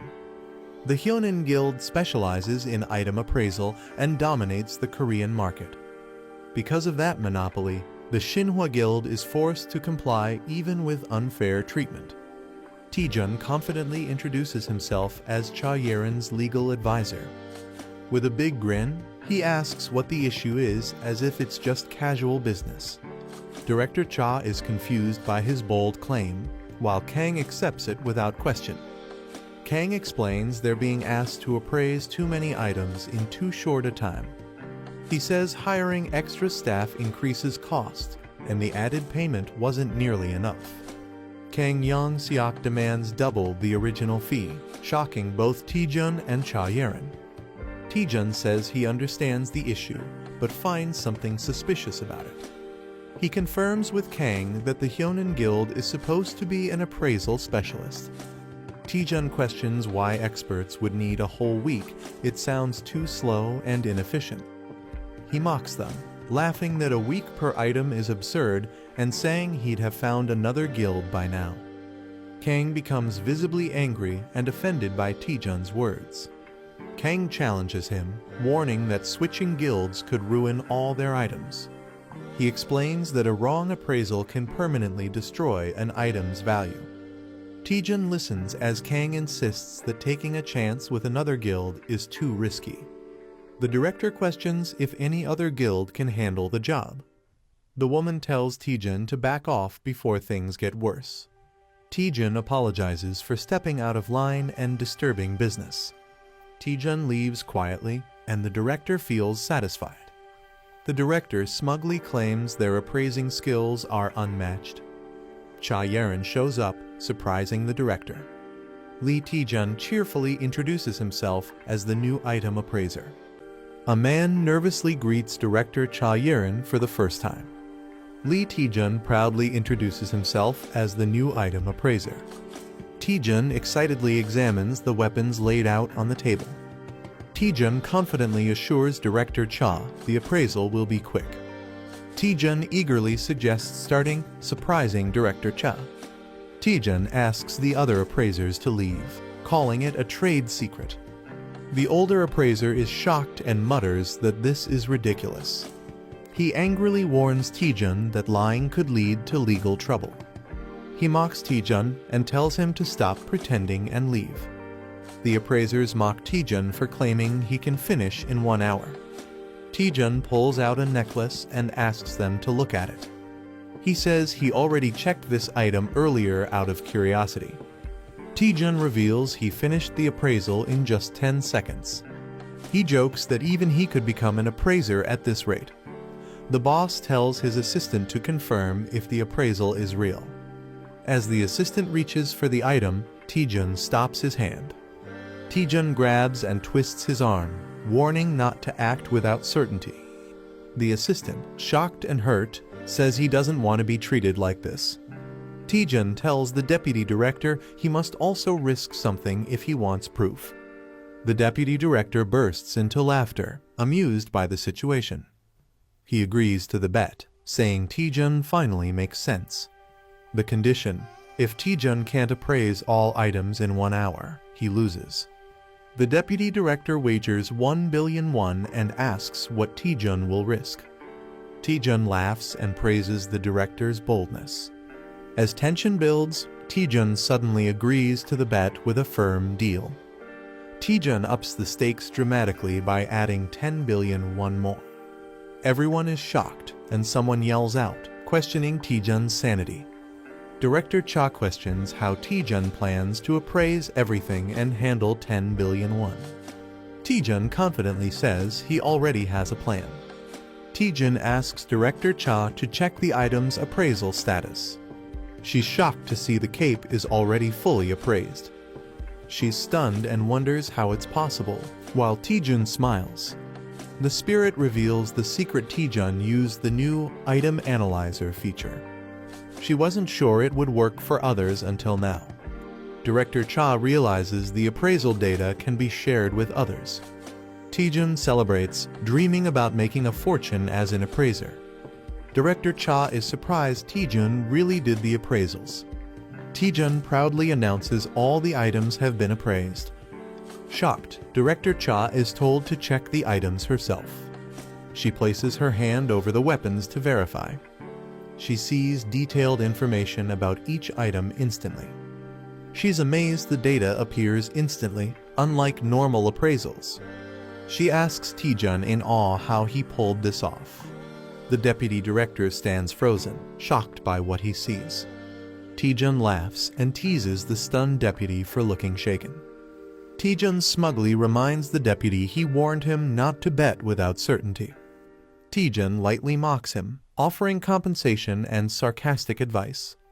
The deputy director loses it and grabs Taejun, accusing him of scamming. He lashes out, suspecting everyone is in on the trick. Director Cha calmly tells him to look at the proof himself. She confirms the contract states he owes Taejun 10 billion won. Taejun grins and tells the deputy to stop whining and pay up. Devastated, the deputy drops to his knees, unable to believe it. In denial, the deputy convinces himself it must all be a bad dream. The deputy director loses his mind, laughing hysterically and calling everything a dream. The girl feels pity as the boy grins oddly with a strange monocle on his eye. She thanks Taejun but warns him that his actions can't be ignored. She says his skills could revolutionize item appraisal and destroy the market overnight. She's shocked and asks how he managed something so impossible. He laughs nervously and says it's a trade secret. Taejun brings up a forbidden antique, saying he found it interesting. He offers a hint about his technique in exchange for the antique. She hesitates, surprised that he wants the item so badly despite the rules. He celebrates excitedly after getting approval to take the antique. She casually sits and asks him to explain. She directly questions how he appraised the items. He stays silent with a smirk, not answering right away. He begins to respond while a tall building is shown. Outside a store, someone thanks the director. She waves goodbye while he happily holds the antique. Someone asks the director what she found out. She says he told her everything before leaving, surprising the other person.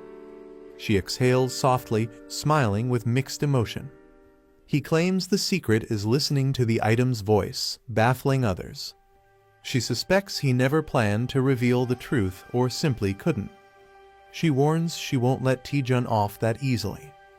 With determination, she vows to recruit him into their guild. He laughs maniacally after finally getting a mysterious item. Taejun clings to the item like it's his true love. The girl tells him the item is now just useless junk.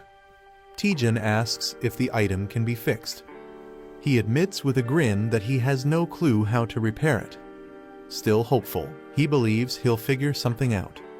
The girl suggests posting about it on Parsley Market. She explains the market has people from many dimensions who might help. She tells him he can post using just the status window.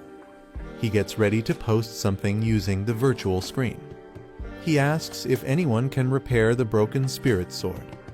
He wonders if the post will help. She's unsure but smiling. He says it's not urgent and expects someone to reply eventually. He shifts focus to more important items lying in the room. He laughs about tricking someone to get these powerful tools. She notices all the weapons have holy attributes. She questions why holy items are needed for a black magic guild. He reveals the ceremony will involve dark summoned monsters. She's confused why he's using items in a duel where they're forbidden. He smirks and tells her to just watch how he handles it. The Worm Guild welcomes Hunter Lee Taejun. Taejun arrives earlier than expected and is being guided in. The man says preparations for the duel are already complete. It's revealed that the duel is against Deputy Leader Jo Young-tae. A special arena is prepared to witness Taejun's necromancy skills. They enter a dark arena where a grim opponent awaits. Taejun and his guide walk past a strange crowd of bald men. Taejun suspects the guild is trying to mess with him. He thinks they want to humiliate him for being weak at necromancy. He always felt something was off, but now it's clearly worse. The girl wonders why all the necromancers are bald. She panics after learning dark mana may cause baldness. The opponent reminds Taejun of the duel rules. The duel will be strictly limited to necromancy skills. If Taejun wins, he can join the guild on his own terms. But if he loses, something ominous awaits. If Taejun loses, he must serve the guild leader forever. Taejun expected this and isn't surprised at all. Jo Young-tae secretly controls the guild from behind the scenes. The guild is crumbling because of Jo Young-tae's selfish rule. Taejun decides to add his own condition to the duel. If he wins, Taejun wants to replace the current deputy leader. He also demands compensation for the guild's financial damage. Taejun adds a wicked grin, making it entertaining for the crowd. The opponent realizes things might not go as planned. He angrily denies causing any harm to the guild. He claims the guild survives only because of him and summons a powerful Death Knight. He dares Taejun to show what he's got. He wants to see if Taejun's necromancy is truly impressive. The battle begins as energy builds around them. Taejun confidently calls out to a spirit named Eratus. The audience reacts with surprise and confusion. Taejun's summon is revealed to be a single skeleton warrior. Everyone doubts Taejun, mocking him for summoning just a skeleton. The guild leader laughs at Taejun for summoning just a skeleton. Taejun orders Eratus to attack. The skeleton responds loyally. Eratus delivers a powerful blow during the clash. The opponent is shocked that his Death Knight's armor broke instantly. Taejun grins, taunting that light magic melts darkness. Taejun jokes about the new gear while Eratus humbly compliments it. It's revealed Eratus wields holy power rare for a skeleton. The enemy refuses to believe it's possible. He's stunned by the existence of a wholly attributed skeleton warrior. Mana exists in fire, holy, earth, wind, dark, and water elements. Each attribute has power differences that affect battles. Eratus was once a dark-type skeleton under his master. After training, Eratus evolved to resist holy mana. Taejun commands Eratus to strike as the Death Harbinger. Eratus charges in while an ally yells at him to dodge. Eratus slams down a powerful attack, shaking the floor. A demon prepares to counter with a massive red blade. The demon's slash lands hard, shaking the battlefield. He mocks the idea that darkness can defeat light. Taejun commands Eratus to unleash his secret weapon. Eratus prepares to fight alone, holding divine gear. Eratus starts reciting creation verses, confusing enemies. He grips the holy relic, ready to activate its power. Eratus declares, "Let there be light," summoning holy energy. A skeleton holds a golden relic tightly. A powerful burst of light forms around the skeletons. The light explodes, blinding everything nearby. The enemies panic, shouting in fear at the sudden light. The blinding light is so pure that it purifies even souls. The enemies panic, shocked by the skeleton's divine power. A massive explosion of light overwhelms the area. A man smirks and declares the match is over for Jo Yangti. The skeleton Eratus wins by surviving until the end. It's weak, but slowly takes small damage over time. The skeleton is praised for being incredibly durable. The opponent panics while the victor demands the promised rewards. The victor demands everything the opponent gained from the Worm Guild. The crowd is shocked, wondering if he will claim all the rewards. The defeated enemy regrets not having more time to fight back. A hidden plan is revealed where Bi Hyun-soo was secretly tipped about the Lick's relic. Secretly, evidence was gathered to blackmail Ko Youngmin during his deal. The plan was to take full control of the Worm Guild. Lee Taejun stands confidently as the enemy kneels, furious. The defeated man curses him for ruining everything he worked for. The man refuses to surrender and reveals a dark, forbidden item. He threatens to destroy everything if he can't win. The crowd panics as he lifts the cursed heart, ready to act. Laughing madly, he shouts that they will all die together. People scream in terror as dark energy floods the area. A boy scans the situation seriously with glowing blue eyes. The cursed item is recognized as a deadly, suicidal weapon. The forgotten heart drains life and summons a cursed being from another world. The man laughs wickedly, accepting death and cursing Lee Taejun. A terrifying creature emerges from the dark portal. The summoned being, called the Black Death Bride, appears ominously. The onlookers panic, realizing they are all doomed. People scream in terror and try to run away from the cursed monster. Some manage to nullify the deadly curse effect on themselves. The Black Death Bride unleashes powerful grade curses immediately. Witnesses stare in horror, questioning what kind of monster it is. An old man steps forward and offers help to Hunter Lee Taejun. He introduces himself as Go Jin-ho, the former guild leader. Taejun is surprised, asking when Go Jin-ho arrived. Go Jin-ho comments that the summoned skeleton is no ordinary one. Go Jin-ho notes that the summoned skeleton feels more like a lick due to its high intelligence. He tells Taejun they need to handle the evil spirit before it worsens. Blood magic bursts out as they attack the Black Death Bride. The monster screeches in pain, caught in a fierce assault. The Black Death Bride shrieks in agony but remains strong. Go Jin-ho observes that a demon summoned with a life sacrifice is incredibly sturdy. He decides to escalate the attack using stronger blood magic. A massive, explosive blast of red energy is unleashed toward the monster. Taejun watches in awe, amazed by the legendary power of the Guchin Bone King. Go Jin-ho is revealed as the legendary Guchin Bone King, a master of blood magic. He once ruled the world after the Great Cataclysm and made the Worm Guild famous. The Black Death Bride shrieks as his attack strikes it. Go Jin-ho launches another blood attack with full force. Suddenly, he shows signs of exhaustion, surprising everyone. Lee Taejun rushes to support the weakened Bone King. It's explained that blood magic uses the caster's own blood, making it risky. Fighting the cursed monster in close combat is extremely dangerous.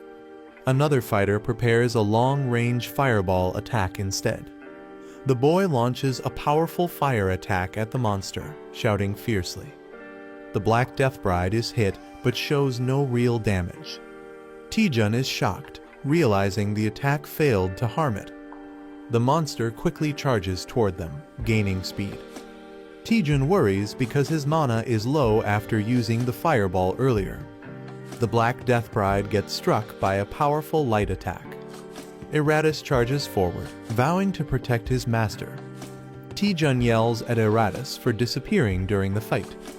Eratus awkwardly admits he was weakened by too much light earlier. Eratus admits he fainted while standing during the earlier fight. He reassures everyone that he will now protect his master with all his strength. Eratus bravely blocks the Black Death Bride's next attack. Taejun and the Spirit Girl notice that Eratus's personality feels strangely different. Eratus fiercely attacks the Black Death Bride with holy light. The Black Death Bride counters and grabs Eratus, overpowering him.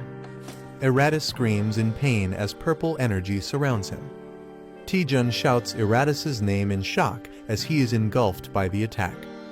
Taejun panics, realizing even divine power isn't enough to defeat the monster.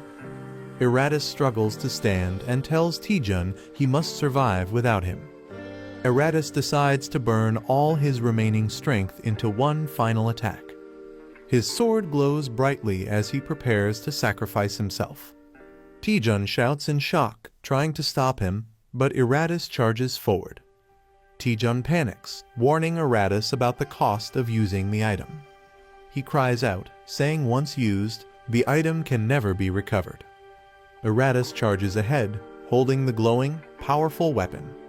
Taejun screams in despair, knowing it's a one-time item worth 8 billion won. Eratus swings the glowing sword with all his strength. A blinding golden light floods the entire area with overwhelming power. The Holy King's gambling card is activated as Eratus strikes. Go Jin-ho watches in amazement, calling Eratus an unbelievable skeleton. He notes that Eratus can not only use holy items, but also wield the holy sword. The Black Death Bride screams in agony as the light overwhelms it. A system message announces the Black Priest is defeated and Eratus's holy durability slightly increases. Taejun scolds Eratus for using the powerful weapon too early. Eratus apologizes, explaining he only did it to protect his master. Taejun sighs, frustrated but unable to stay angry at him. He admits that despite the heavy debuff, the Holy King's star cluster's power is extraordinary. Taejun realizes recharging the Holy King's star cluster costs an astronomical amount. He jokes that it would be easier to just buy a new one because of the insane cost. Taejun pats Eratus and acknowledges his bravery and determination. He smiles and praises Eratus, saying he did a good job. Eratus feels emotional as Taejun thanks him for saving his life. Guchin Bone King notes that Eratus is stuck with a troublesome debuff. Taejun asks if he needs to take any action to fix it. Guchin advises him to simply release the summon and let it rest for a while. Guchin admits it's the first time he's seen a skeleton wield holy weapons. He says the sight reminded him of the heroes of the past. Taejun shyly smiles, thinking it was just a skeleton. Guchin sincerely thanks Taejun for everything he did. Guchin says Taejun helped stop Zhou Yangti's betrayal plan. He acknowledges that their goals aren't so different.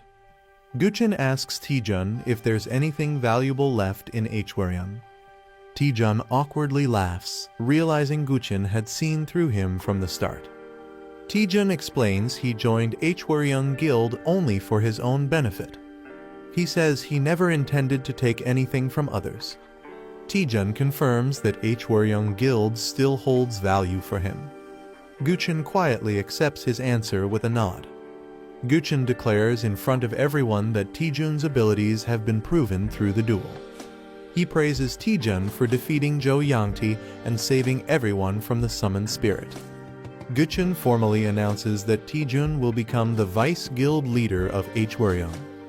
Taejun is surprised and confused, not expecting this sudden promotion. Taejun is told to give his induction speech and feels awkward about it. He confidently introduces himself to the guild members. Taejun simply says he has only one thing to tell them. He shouts that everyone should protect each other's livelihood, surprising everyone. The scene shifts to Myth Guild's building shining under the sunset. News spreads that Lee Taejun has officially joined the Hwaryeong Guild as vice leader. A man feels surprised and betrayed by Taejun's decision. He blames another man for being careless and losing talented people again. The woman scolds her brother for losing talented people like Lee Taejun. She regrets not bringing Lee Taejun into their guild earlier. She can't understand why someone with his talent would join Hwaryeong Guild. She decides to ask Seon Ah, who is close to Taejun, for help. The girl says she's unsure if asking Taejun to join Myth Guild will work. She explains that although they're close, even she doesn't fully understand Taejun's thoughts lately. The woman wonders why Taejun suddenly joined Hwaryeong after insisting on freelancing. The girl admits that despite 10 years of friendship, Taejun remains unpredictable. Taejun arrives at the guild, determined to keep getting stronger.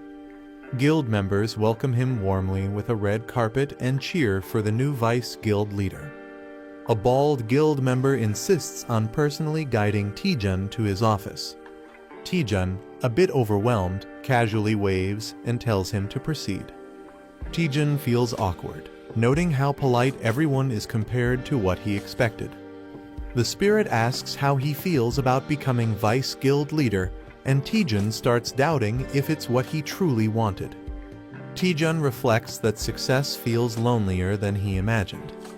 Finally, he lies down exhausted, unsure about his new path. Taejun reflects that he's been chasing his goals non-stop without thinking much. After clearing many difficult quests, he's grown rapidly and caught up with strong hunters. Although he's gotten stronger, he feels a strange uneasiness inside. He questions if it's really okay to grow this powerful so quickly. Taejun starts doubting the manager, realizing he knows too little about her and the system.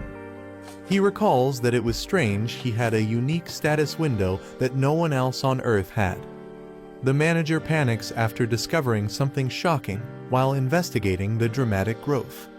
Taejun urgently asks what's wrong, and she reveals she found critical information.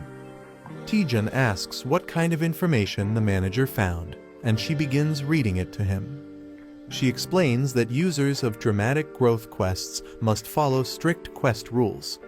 If users fail to complete quests in time, their growth effects will be immediately invalidated. Taejun is shocked and panicked after hearing the serious consequences.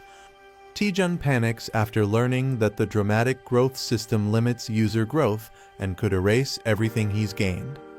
The quest window appears, showing that Taejun has only 2 days left to complete the mission. The boy is shocked, realizing everything they worked for might be lost. The elf girl nervously confirms the bad news. He screams in frustration, while she defends herself saying she only found out by stealing the info. Another boy suspects she was sent just to secretly monitor him. The boy is stunned after seeing how insanely overpowered the hidden skill really is. The elf girl hesitates, saying there's information she still can't reveal. He complains about how she always avoids giving straight answers, frustrated by her secrecy. She clenches her fist with determination and assures him that she is always on his side. The boy asks if he can trust her, and she responds with a cheerful yes, calling him a friend. He thinks deeply, concluding that she doesn't seem like a bad person. Remembering her concern during past dangers, he decides to give her the benefit of the doubt. Gaining some trust, they shift focus to check the remaining time on their quest. The elf girl updates the interface, and Taejun is relieved he can finally see the quest details. They discover only 2 days remain to complete the Radical Growth quest, which puts Taejun under pressure. She reminds him to check the item post he made earlier at the Parsley Market for a solution. Curious, Taejun opens the post, wondering how many comments it received. Taejun checks the comments and is disappointed to find only one, and it's useless spam. He panics, feeling like all his effort was wasted. Suddenly, a new comment appears mentioning an ultra-legendary item. A mysterious user responds, recognizing Taejun from a past encounter involving a strange staff and enhanced crystal ball. Taejun gets frustrated waiting for the slow reply while the elf girl watches over his shoulder. The message explains that the item contains complex mana circuits that require precise repair. Taejun is shocked to learn he'll need at least a 7th circle mage to fix it. The mysterious commenter jokingly suggests finding such a mage, and Taejun quickly thanks them for the tip. The mysterious user logs off, leaving Taejun frustrated and wondering if he knows any 7th circle mages. They consider asking Seo Yonawa, but she's only a 5th circle mage at best. Taejun explains that 7th circle mages are extremely rare and top tier even on a global level. As panic sets in, Taejun reveals that he might know one person who fits the requirement. Taejun admits the person he's thinking of isn't the most reliable, but he's their last hope. He knocks on a door, calling out with a polite, "Excuse me." A tired-looking staff member peeks out and says he's brought documents for the deputy guild leader.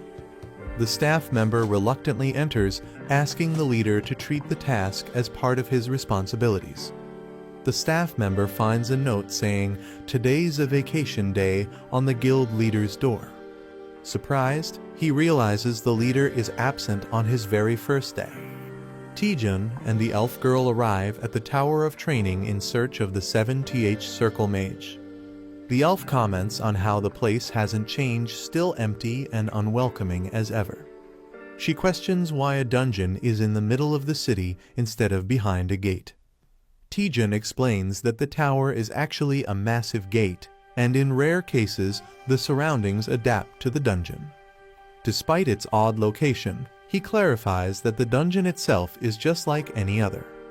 Taejun notes that the dungeon used to be a regular building, though he wasn't around back then. As they walk through the arena, he wonders aloud if the old man they're searching for has gone missing again. Suddenly, a loud explosion erupts as a muscular figure crashes down, yelling, "Trainee." Taejun and the elf are caught off guard, shielding themselves from the debris in shock. A muscular old man suddenly appears, shouting about protein and startling Taejun. Recognizing him, the old man greets Taejun warmly and praises his improved physique. Taejun explains that he's been training thanks to the old man's previous help. He then politely asks the old man to repair an item with broken mana circuits. The old man gladly agrees to fix the item as a favor to his lifesaver, surprising Taejun. Before starting, he says he wants to ask Taejun an important question. Standing tall, he asks Taejun what strength means to him. Taejun is caught off guard as the old man explains that true strength is about upholding one's convictions. The old man explains that some pursue strength by building their bodies, while others dedicate themselves to training their skills. These people devote their lives to chasing great ambitions with conviction.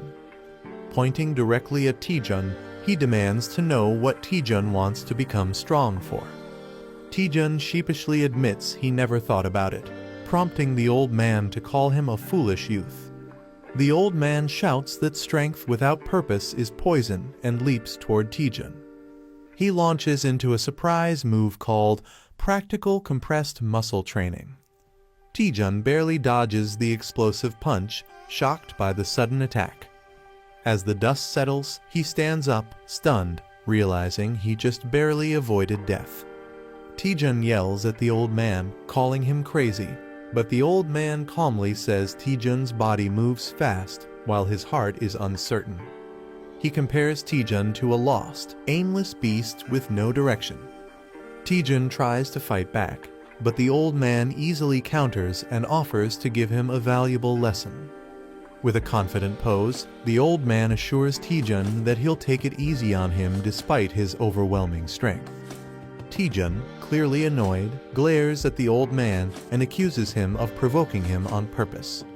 He launches into an attack, jokingly warning not to report him for hitting an elder. Using a powerful skill, he charges with intense force toward the old man. The old man blocks the move effortlessly, impressed by the weight and force behind Taejun's strike. Taejun, filled with determination, declares the fight isn't over yet.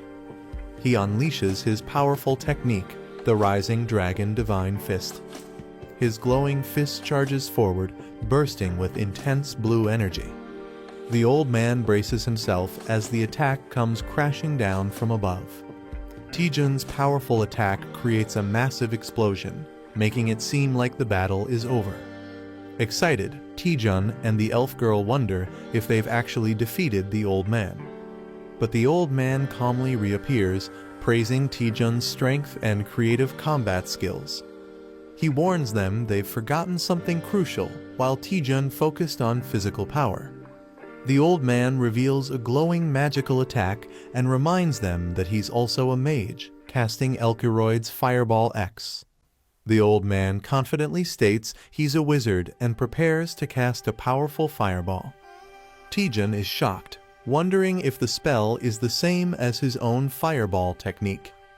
The old man explains that the fireball's power varies infinitely based on the caster's mana. He demonstrates how mana strength and quantity shape countless versions of the same spell. He then tells Taejun that while his fireball has improved, it still lacks the essence of ultimate power. The old man explains that mana is fueled by one's desires and inner cravings. He unleashes his ultimate fireball, an embodiment of his dreams and willpower. He shouts that mere desire to grow stronger isn't enough to reach the highest level. Taejun panics as the massive attack barrels toward him, accusing the old man of not going easy. The old man urges Taejun to block it with everything he has and discover his true self through the clash. Taejun questions his true reason for wanting to become stronger in the first place. He recalls the silent years he spent climbing from the bottom with no recognition. The more others belittled him, the more determined he became to improve. Even without acknowledgement or support, he pushed himself forward through pure persistence. Taejun realizes that he sought strength to prove all his effort and pain hadn't been meaningless. Still unsatisfied, he channels the frustration of years of struggle into a new surge of power. As he charges forward, he vows to keep pushing ahead no matter what. The old man is stunned by the burning intensity in Taejun's new flame. Though it's still weak, he can feel the raw, genuine desire, the spark of Taejun's true purpose behind the attack. As their clash ends, the old man wonders if Taejun has finally discovered his true answer. Taejun stands firm, glowing with newfound power and purpose after unleashing his full strength. The old man acknowledges Taejun's progress, saying he's finally found the right path. Although Taejun isn't yet ready to fully wield that power, the old man sees great potential in him if he continues training. Taejun collapses from exhaustion, relieved he survived the intense ordeal. The old man examines the mana circuit and confirms it's as complicated as he expected. He estimates the repair will take between 8 to 12 hours due to its intricate structure.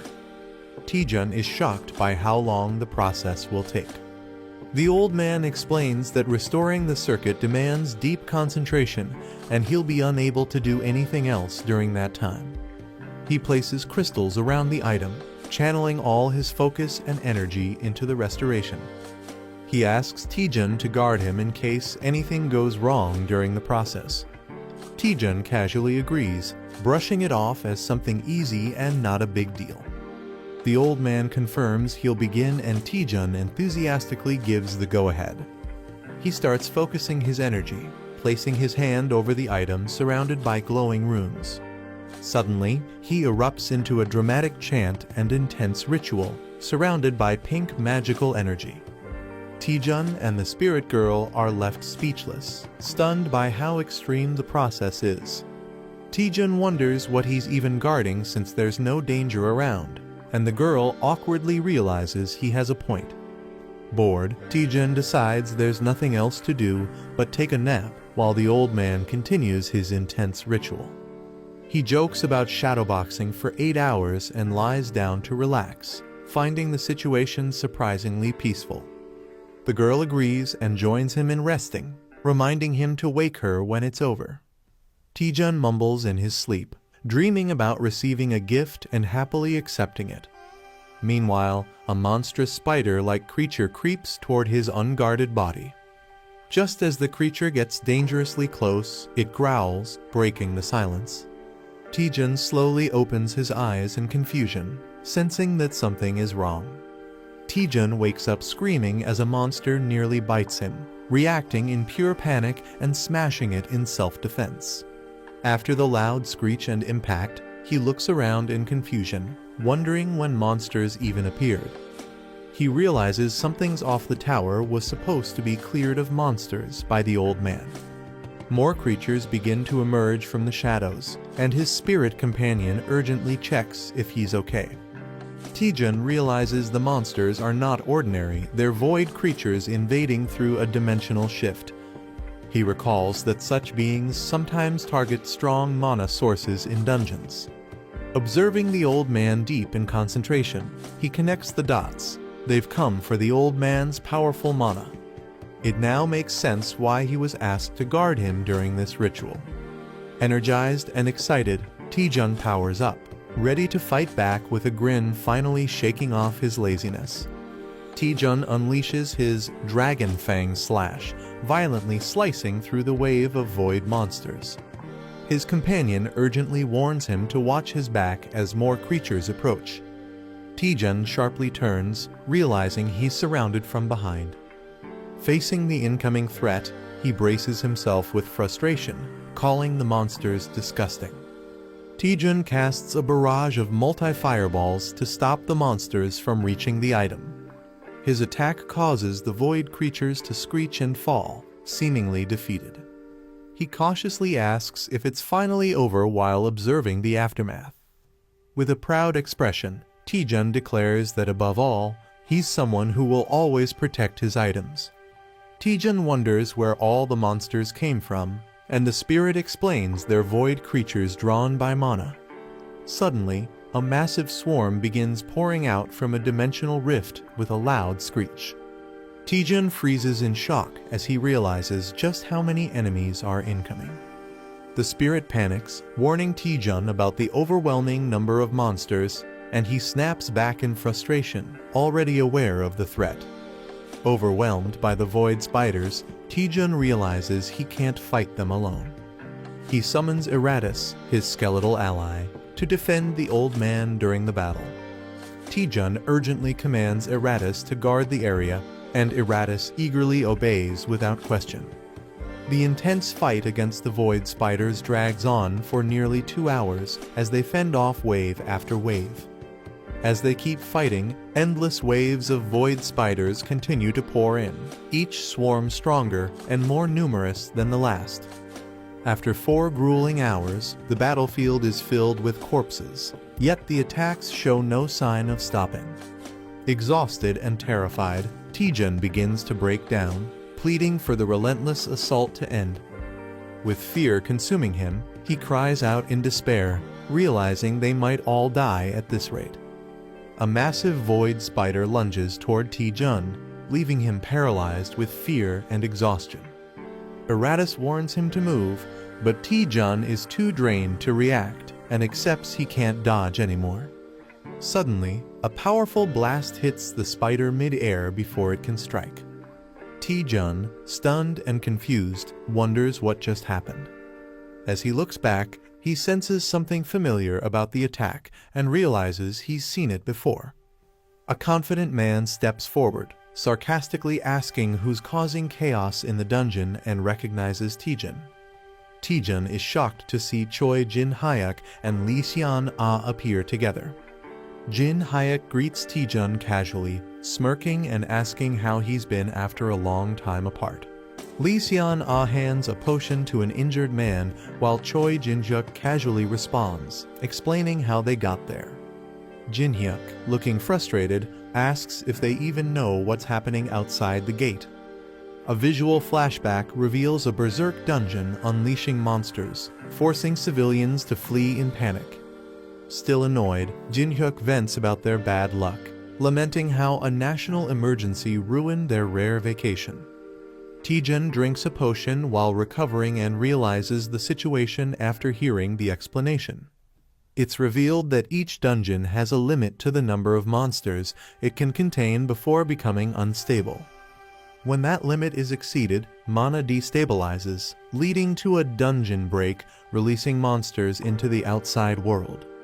Lee Seon-ah, shocked by the scene, questions Taejun about what happened and asks about the mysterious old man. Taejun stands silently as he watches a glowing magic formation in the distance, sensing something ominous. Taejun hesitates, unsure how to explain the mysterious old man's presence to Seon-ah. He reveals the old man is actually an NPC who guards the dungeon and is currently recovering from an injury. Taejun believes the monsters are attacking because they're drawn to the guardian's weakened mana during his healing. He suggests they all join forces to eliminate the spiders and restore the dungeon's stability. Lee Seon-ah confidently tells Choi Jin-hyuk they already plan to take down the spiders. Taejun joins in, and everyone splits up to begin the fight, with Choi telling them not to get in his way. Choi unleashes a powerful electric move, Light Blade Art, 5th form, slicing through enemies.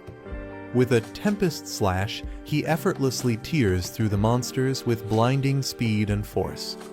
Confident in his strength, Choi mocks the threat level, but is suddenly warned to watch out as danger strikes from above. Choi Jin-hyuk is caught off guard by a sudden enemy strike. Lee Seon-ah slashes through enemies and warns him not to lower his guard. She explains that even weak monsters can be dangerous when they attack in overwhelming numbers. Embarrassed, Jin-hyuk denies being careless, but Seon-ah bluntly tells him he already let his guard down. Choi Jin-hyuk agrees with Lee Seon-ah's warning and urges everyone to stay alert. A talking skeleton warrior suddenly appears, declaring the need to work together and not get complacent. Both Jin-hyuk and Seon-ah look confused and try to ask who or what this skeleton is. As they question him, the old man NPC is seen being swarmed by a wave of incoming monsters. Taejun unleashes a powerful strike that sends a wave of monsters flying. He notes that monsters targeting mana isn't unusual, but seeing such an overwhelming number of them surprises even him. Suddenly, Jin-hyuk senses a tremor and looks around, alarmed by the shaking ground. A sudden motion catches everyone's attention as a dark force stirs. Someone shouts to alert the group that something is emerging from the shadows. A powerful boss monster appears, towering with glowing red eyes and a fearsome presence. Taejun realizes the endless wave of enemies must be linked to this boss summoning them. The group realizes that the Queen Spider, an S-rank monster, is the source of the endless void spiders. Taejun figures out the spiders weren't being summoned endlessly, they were being spawned by her. He confirms the Queen was the first to appear and has been behind all the chaos from the start. Acknowledging the threat, he warns that the Queen won't go down easily and definitely revealed herself for a reason. Taejun warns that the Queen Spider might be baiting them into a trap. Choi Jin-hyuk argues they can't just stand by while it's exposed in the open. As the swarm intensifies, Choi fights back, saying they'll be overrun if they don't act. Taejun admits Choi isn't wrong, silently acknowledging the urgent threat around them. Taejun assesses the battlefield, realizing they can't attack blindly but also can't stay idle. He confidently commands Iratus to charge into battle as the best strategy.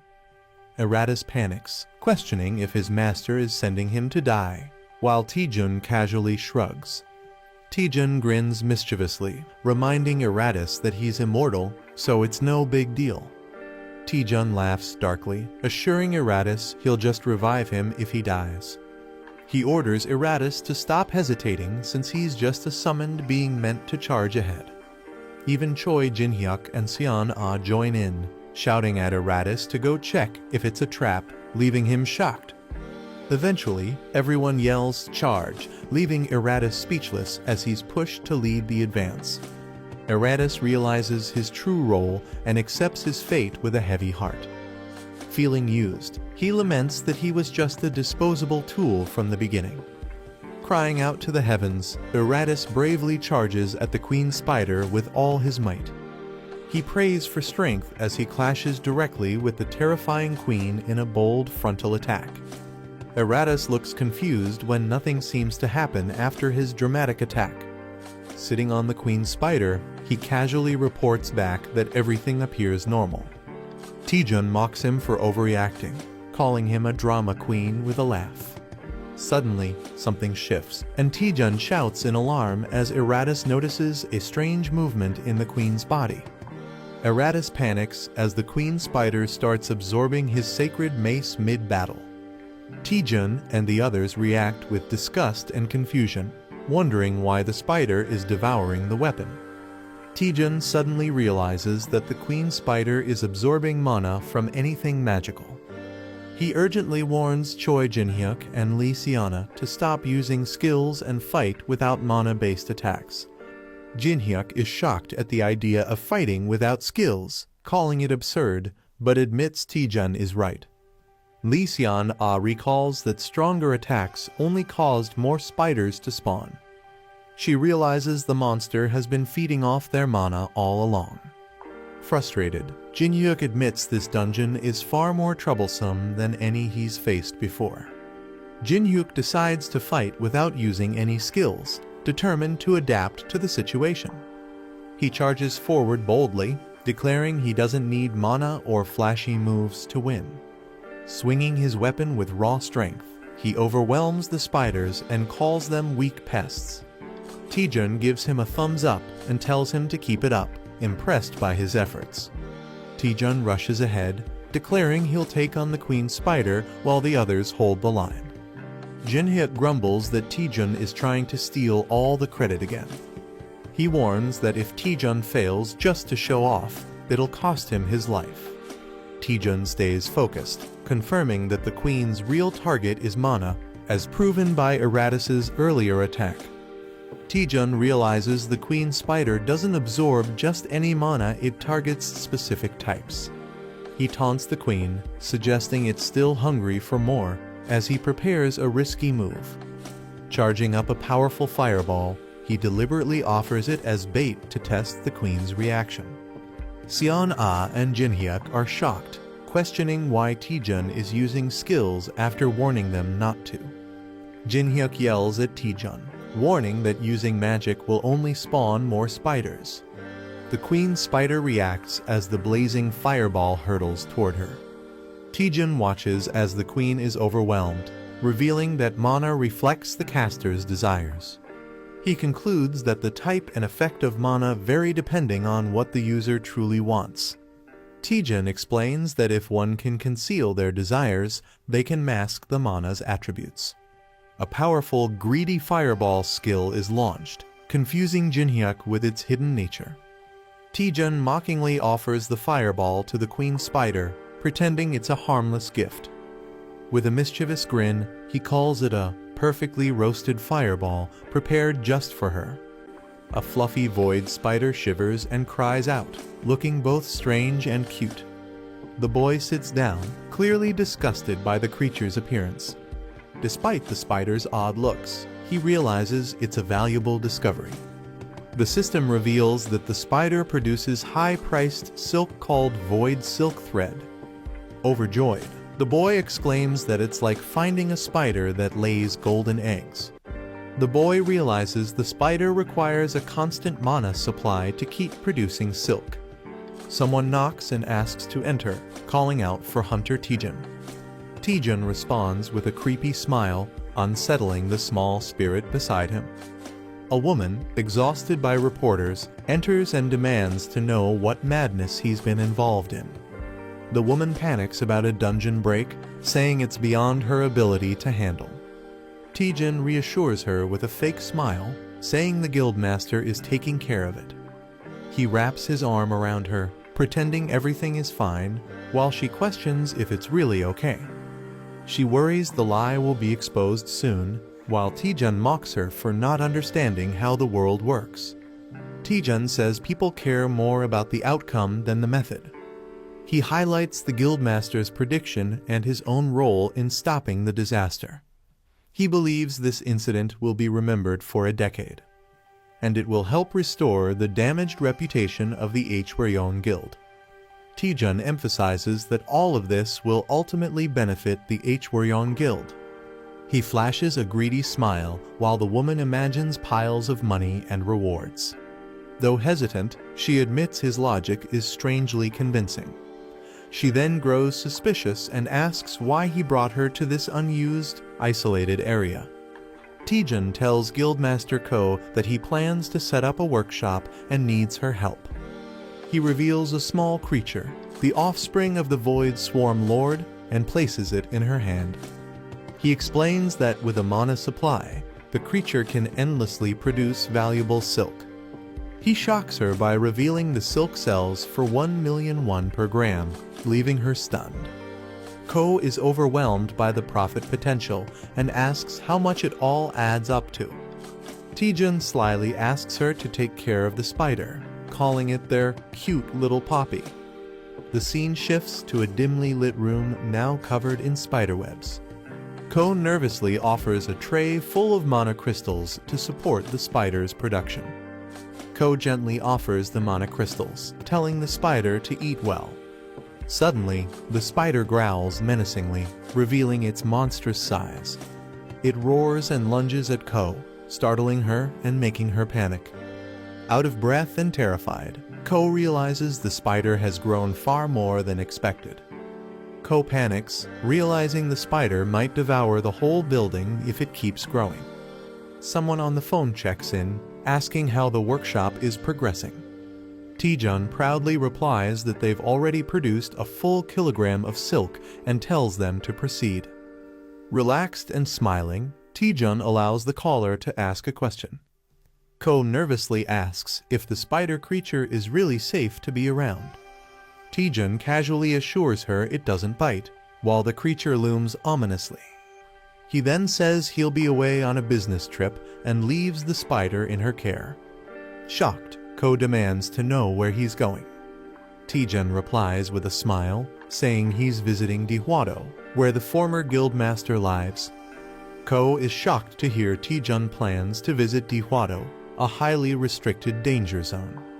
She explains it's a Class 1 area that requires special permission from the Union. Normally, only those with clearance from her uncle or an authorized escort can enter, but she can't reach him. Taejun casually acknowledges the issue, pretending to take it lightly while lounging in his chair. Ko assures Taejun that she has connections and will find a way to handle the situation. She asks if he has urgent business with his uncle and why he's suddenly going to Dihwado.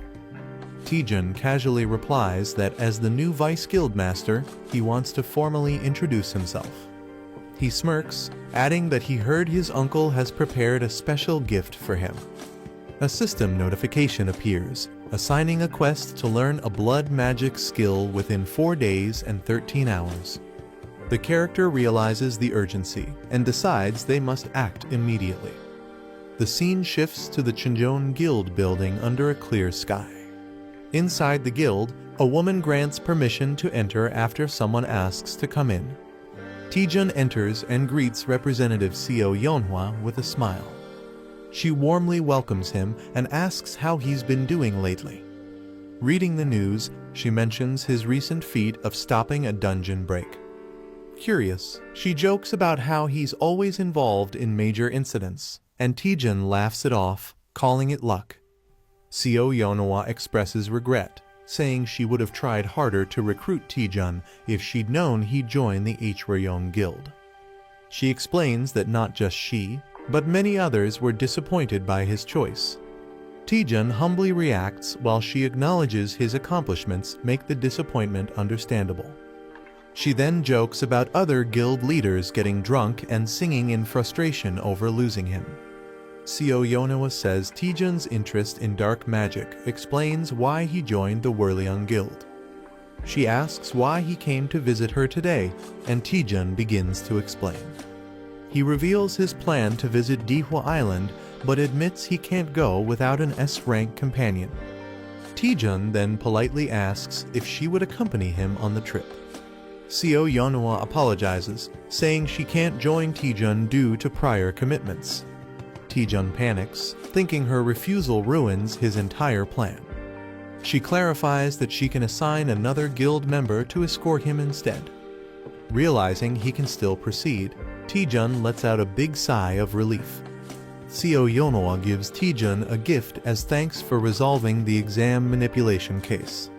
Taejun is surprised and asks what it is, and she explains it's a key card to a high-security apartment for top hunters. She says it's a perfect gift since he's been in the spotlight lately and needs privacy. The apartment is well protected, ensuring he can live peacefully without media disturbance. Overwhelmed with gratitude, Taejun tears up and asks if he can call her Nuna. Seo Yeonhwa laughs and playfully says she's not old enough to be called Nuna. The scene shifts ominously to Dihwa Island, revealing the lair of the Gucheng Bone King. A dark presence stirs inside the lair, declaring that the time has come. The Bone King ominously states he can no longer suppress his thirst, hinting at an impending threat. A dark, monstrous figure demands blood, threatening terrible consequences if it's denied. The shadow warns it will devour the man's entire body as blood tendrils start to engulf him. The protagonist arrives near Dihwa Island with only 3 days and 14 hours left on the quest. He realizes he must master blood magic within 2 days to meet the deadline. Even learning from the Gucheng Skeleton King might not be fast enough. The reward for success is unlocking the feature horizon of Communication Ver 1.1. The protagonist asks Administrator Mia if a single skill can interfere with the system's status window. He brings up past incidents like the Spell Dispel and QR scanner being added through shocking growth. He questions if it's acceptable for a skill from one employee to tamper with the system. Mia admits she reported it to higher-ups, but they didn't take any special action. Her only instruction is to monitor the situation unless something unusual happens. The protagonist confirms that his skill isn't currently seen as a threat to the company. During a quest, he obtained an item that unlocked the Monman Wiki feature in his status window. This feature provides detailed information about monsters' traits and weaknesses. Shocking growth not only boosted his stats, but also enhanced the overall functionality of his status window. The protagonist admits he doesn't fully understand his new skill, but plans to take advantage of it. UC Rin excitedly greets Taejun, saying he looks cooler than before. Taejun recognizes her as the representative from the Chinjon Guild. UC Rin happily volunteers to help him, saying no one else would. She smiles slyly, saying she can't miss such a rare opportunity, snapping a photo of him. UC Rin excitedly takes selfies with Taejun, praising him for stopping a dungeon break. Taejun is confused and embarrassed, especially as she calls him Appa despite not being close. She asks to post the photos online and suggests they follow each other on social media. Suddenly, a man dashes in, loudly greeting Taejun with exaggerated respect. Taejun is stunned, wondering who this dramatic guy is. UC Rin is surprised to see Hunter Kangjin suddenly kneeling before them. He dramatically declares that he owes his life to Taejun and has sworn to follow him as his Hain. Taejun is overwhelmed and confused by Kangjin's devotion. Just then, the boat captain yells at the group to hurry up because time is running out. Captain Kim Yong-soo waves from the boat, ready to depart once everyone boards. The group travels by boat toward Dihwa Island. Captain Kim Yong-soo grumbles that he wouldn't go there if it weren't for Yeon Hwa's request. He asks if the hunters are unaware of the monsters near the island. They mention that many monsters exist, especially a large number of sirens. The captain warns them that it's currently the sirens' breeding season, making the journey even more dangerous. Monsters guarding their eggs become extremely aggressive during breeding season. Even a slight intrusion into their territory can trigger a massive swarm. Captain Kim suggests taking a detour to avoid provoking them. Taejun, however, places a hand on his shoulder and says there's no need for that. With a creepy smile, he insists they head straight through instead. The captain is shocked by Taejun's order to sail straight into dangerous waters. Taejun confidently assures him that even a swarm of sirens won't damage the ship. He urges the captain to trust him and take the fastest route. Despite being convinced, the captain firmly refuses the risky plan. The captain refuses to risk his life, stating he has a family to provide for. Taejun offers to pay him double whatever Representative Seo Yeonhwa is paying. Shocked, the captain accuses him of trying to bribe him. Taejun ups the offer to triple the pay with a wild grin. The captain is left speechless and visibly shaken by the tempting offer. The captain yells, "Full speed ahead," as the ship charges forward at maximum speed. Taejun laughs excitedly, enjoying the smooth and fast ride. Rin questions whether he's being too reckless with such confidence. She warns that marine monsters could ambush them unpredictably. Taejun acknowledges the risk but tells her not to worry, assuring her he's got it handled. Taejun uses the radar system and confidently announces he knows the exact positions of the enemies. As the sea creatures approach, he quickly assigns Rin to cover the right side while he handles the left. Hostile monsters leap out from both sides of the boat in a sudden ambush. Rin is shocked that they appeared exactly as Taejun predicted. Empowered with lightning magic, she admits she doesn't know how he did it but prepares to fight. Rin launches a powerful ice arrow, committing to trust Taejun and fight. Taejun instructs her to wait until the monsters get close before attacking. As the creatures leap onto the ship, Taejun prepares a fiery counterattack. He activates a new attribute called Power Strike, added to his Rising Dragon Fist skill. This ability ignores 50% of the monster's physical defense, dealing massive damage. Smirking, Taejun remarks that it'd be a waste to just toss them back into the sea. Taejun grins wildly and decides to collect mana stones from the fallen monsters. As he hums while gathering them, Kangjin watches in awe. Realizing Taejun really uses the Rising Dragon Fist, Kangjin confirms the rumors were true. Taejun notices Kangjin staring and awkwardly wonders how long he's been watching. Kangjin explains that his Rising Dragon Divine Fist is different from Taejun's martial art. He suddenly declares Taejun as his official rival and pokes his forehead dramatically. Taejun is confused and annoyed, wondering why Kangjin decided this on his own. Without warning, Kangjin charges toward a dangerous area to prove his strength. The scene shifts to Dihwa Island, where a mysterious man stands on the shore. He is shocked to hear that Hunter Lee Taejun is arriving on the island today. Angrily, he demands to know why he's being informed so late. The woman on the call nervously explains she couldn't reach their great-uncle earlier. A woman is scolded for not using the crystal sphere to communicate due to Dihwa Island's poor signal. The old man realizes Taejun's arrival is badly timed and worries others will target him. Determined to act fast, he sails toward the island, apologizing to the Gucheng Skeleton King for being late. He jokes that the sea was too full of fish and delayed him. Meanwhile, Taejun confidently greets the Skeleton King,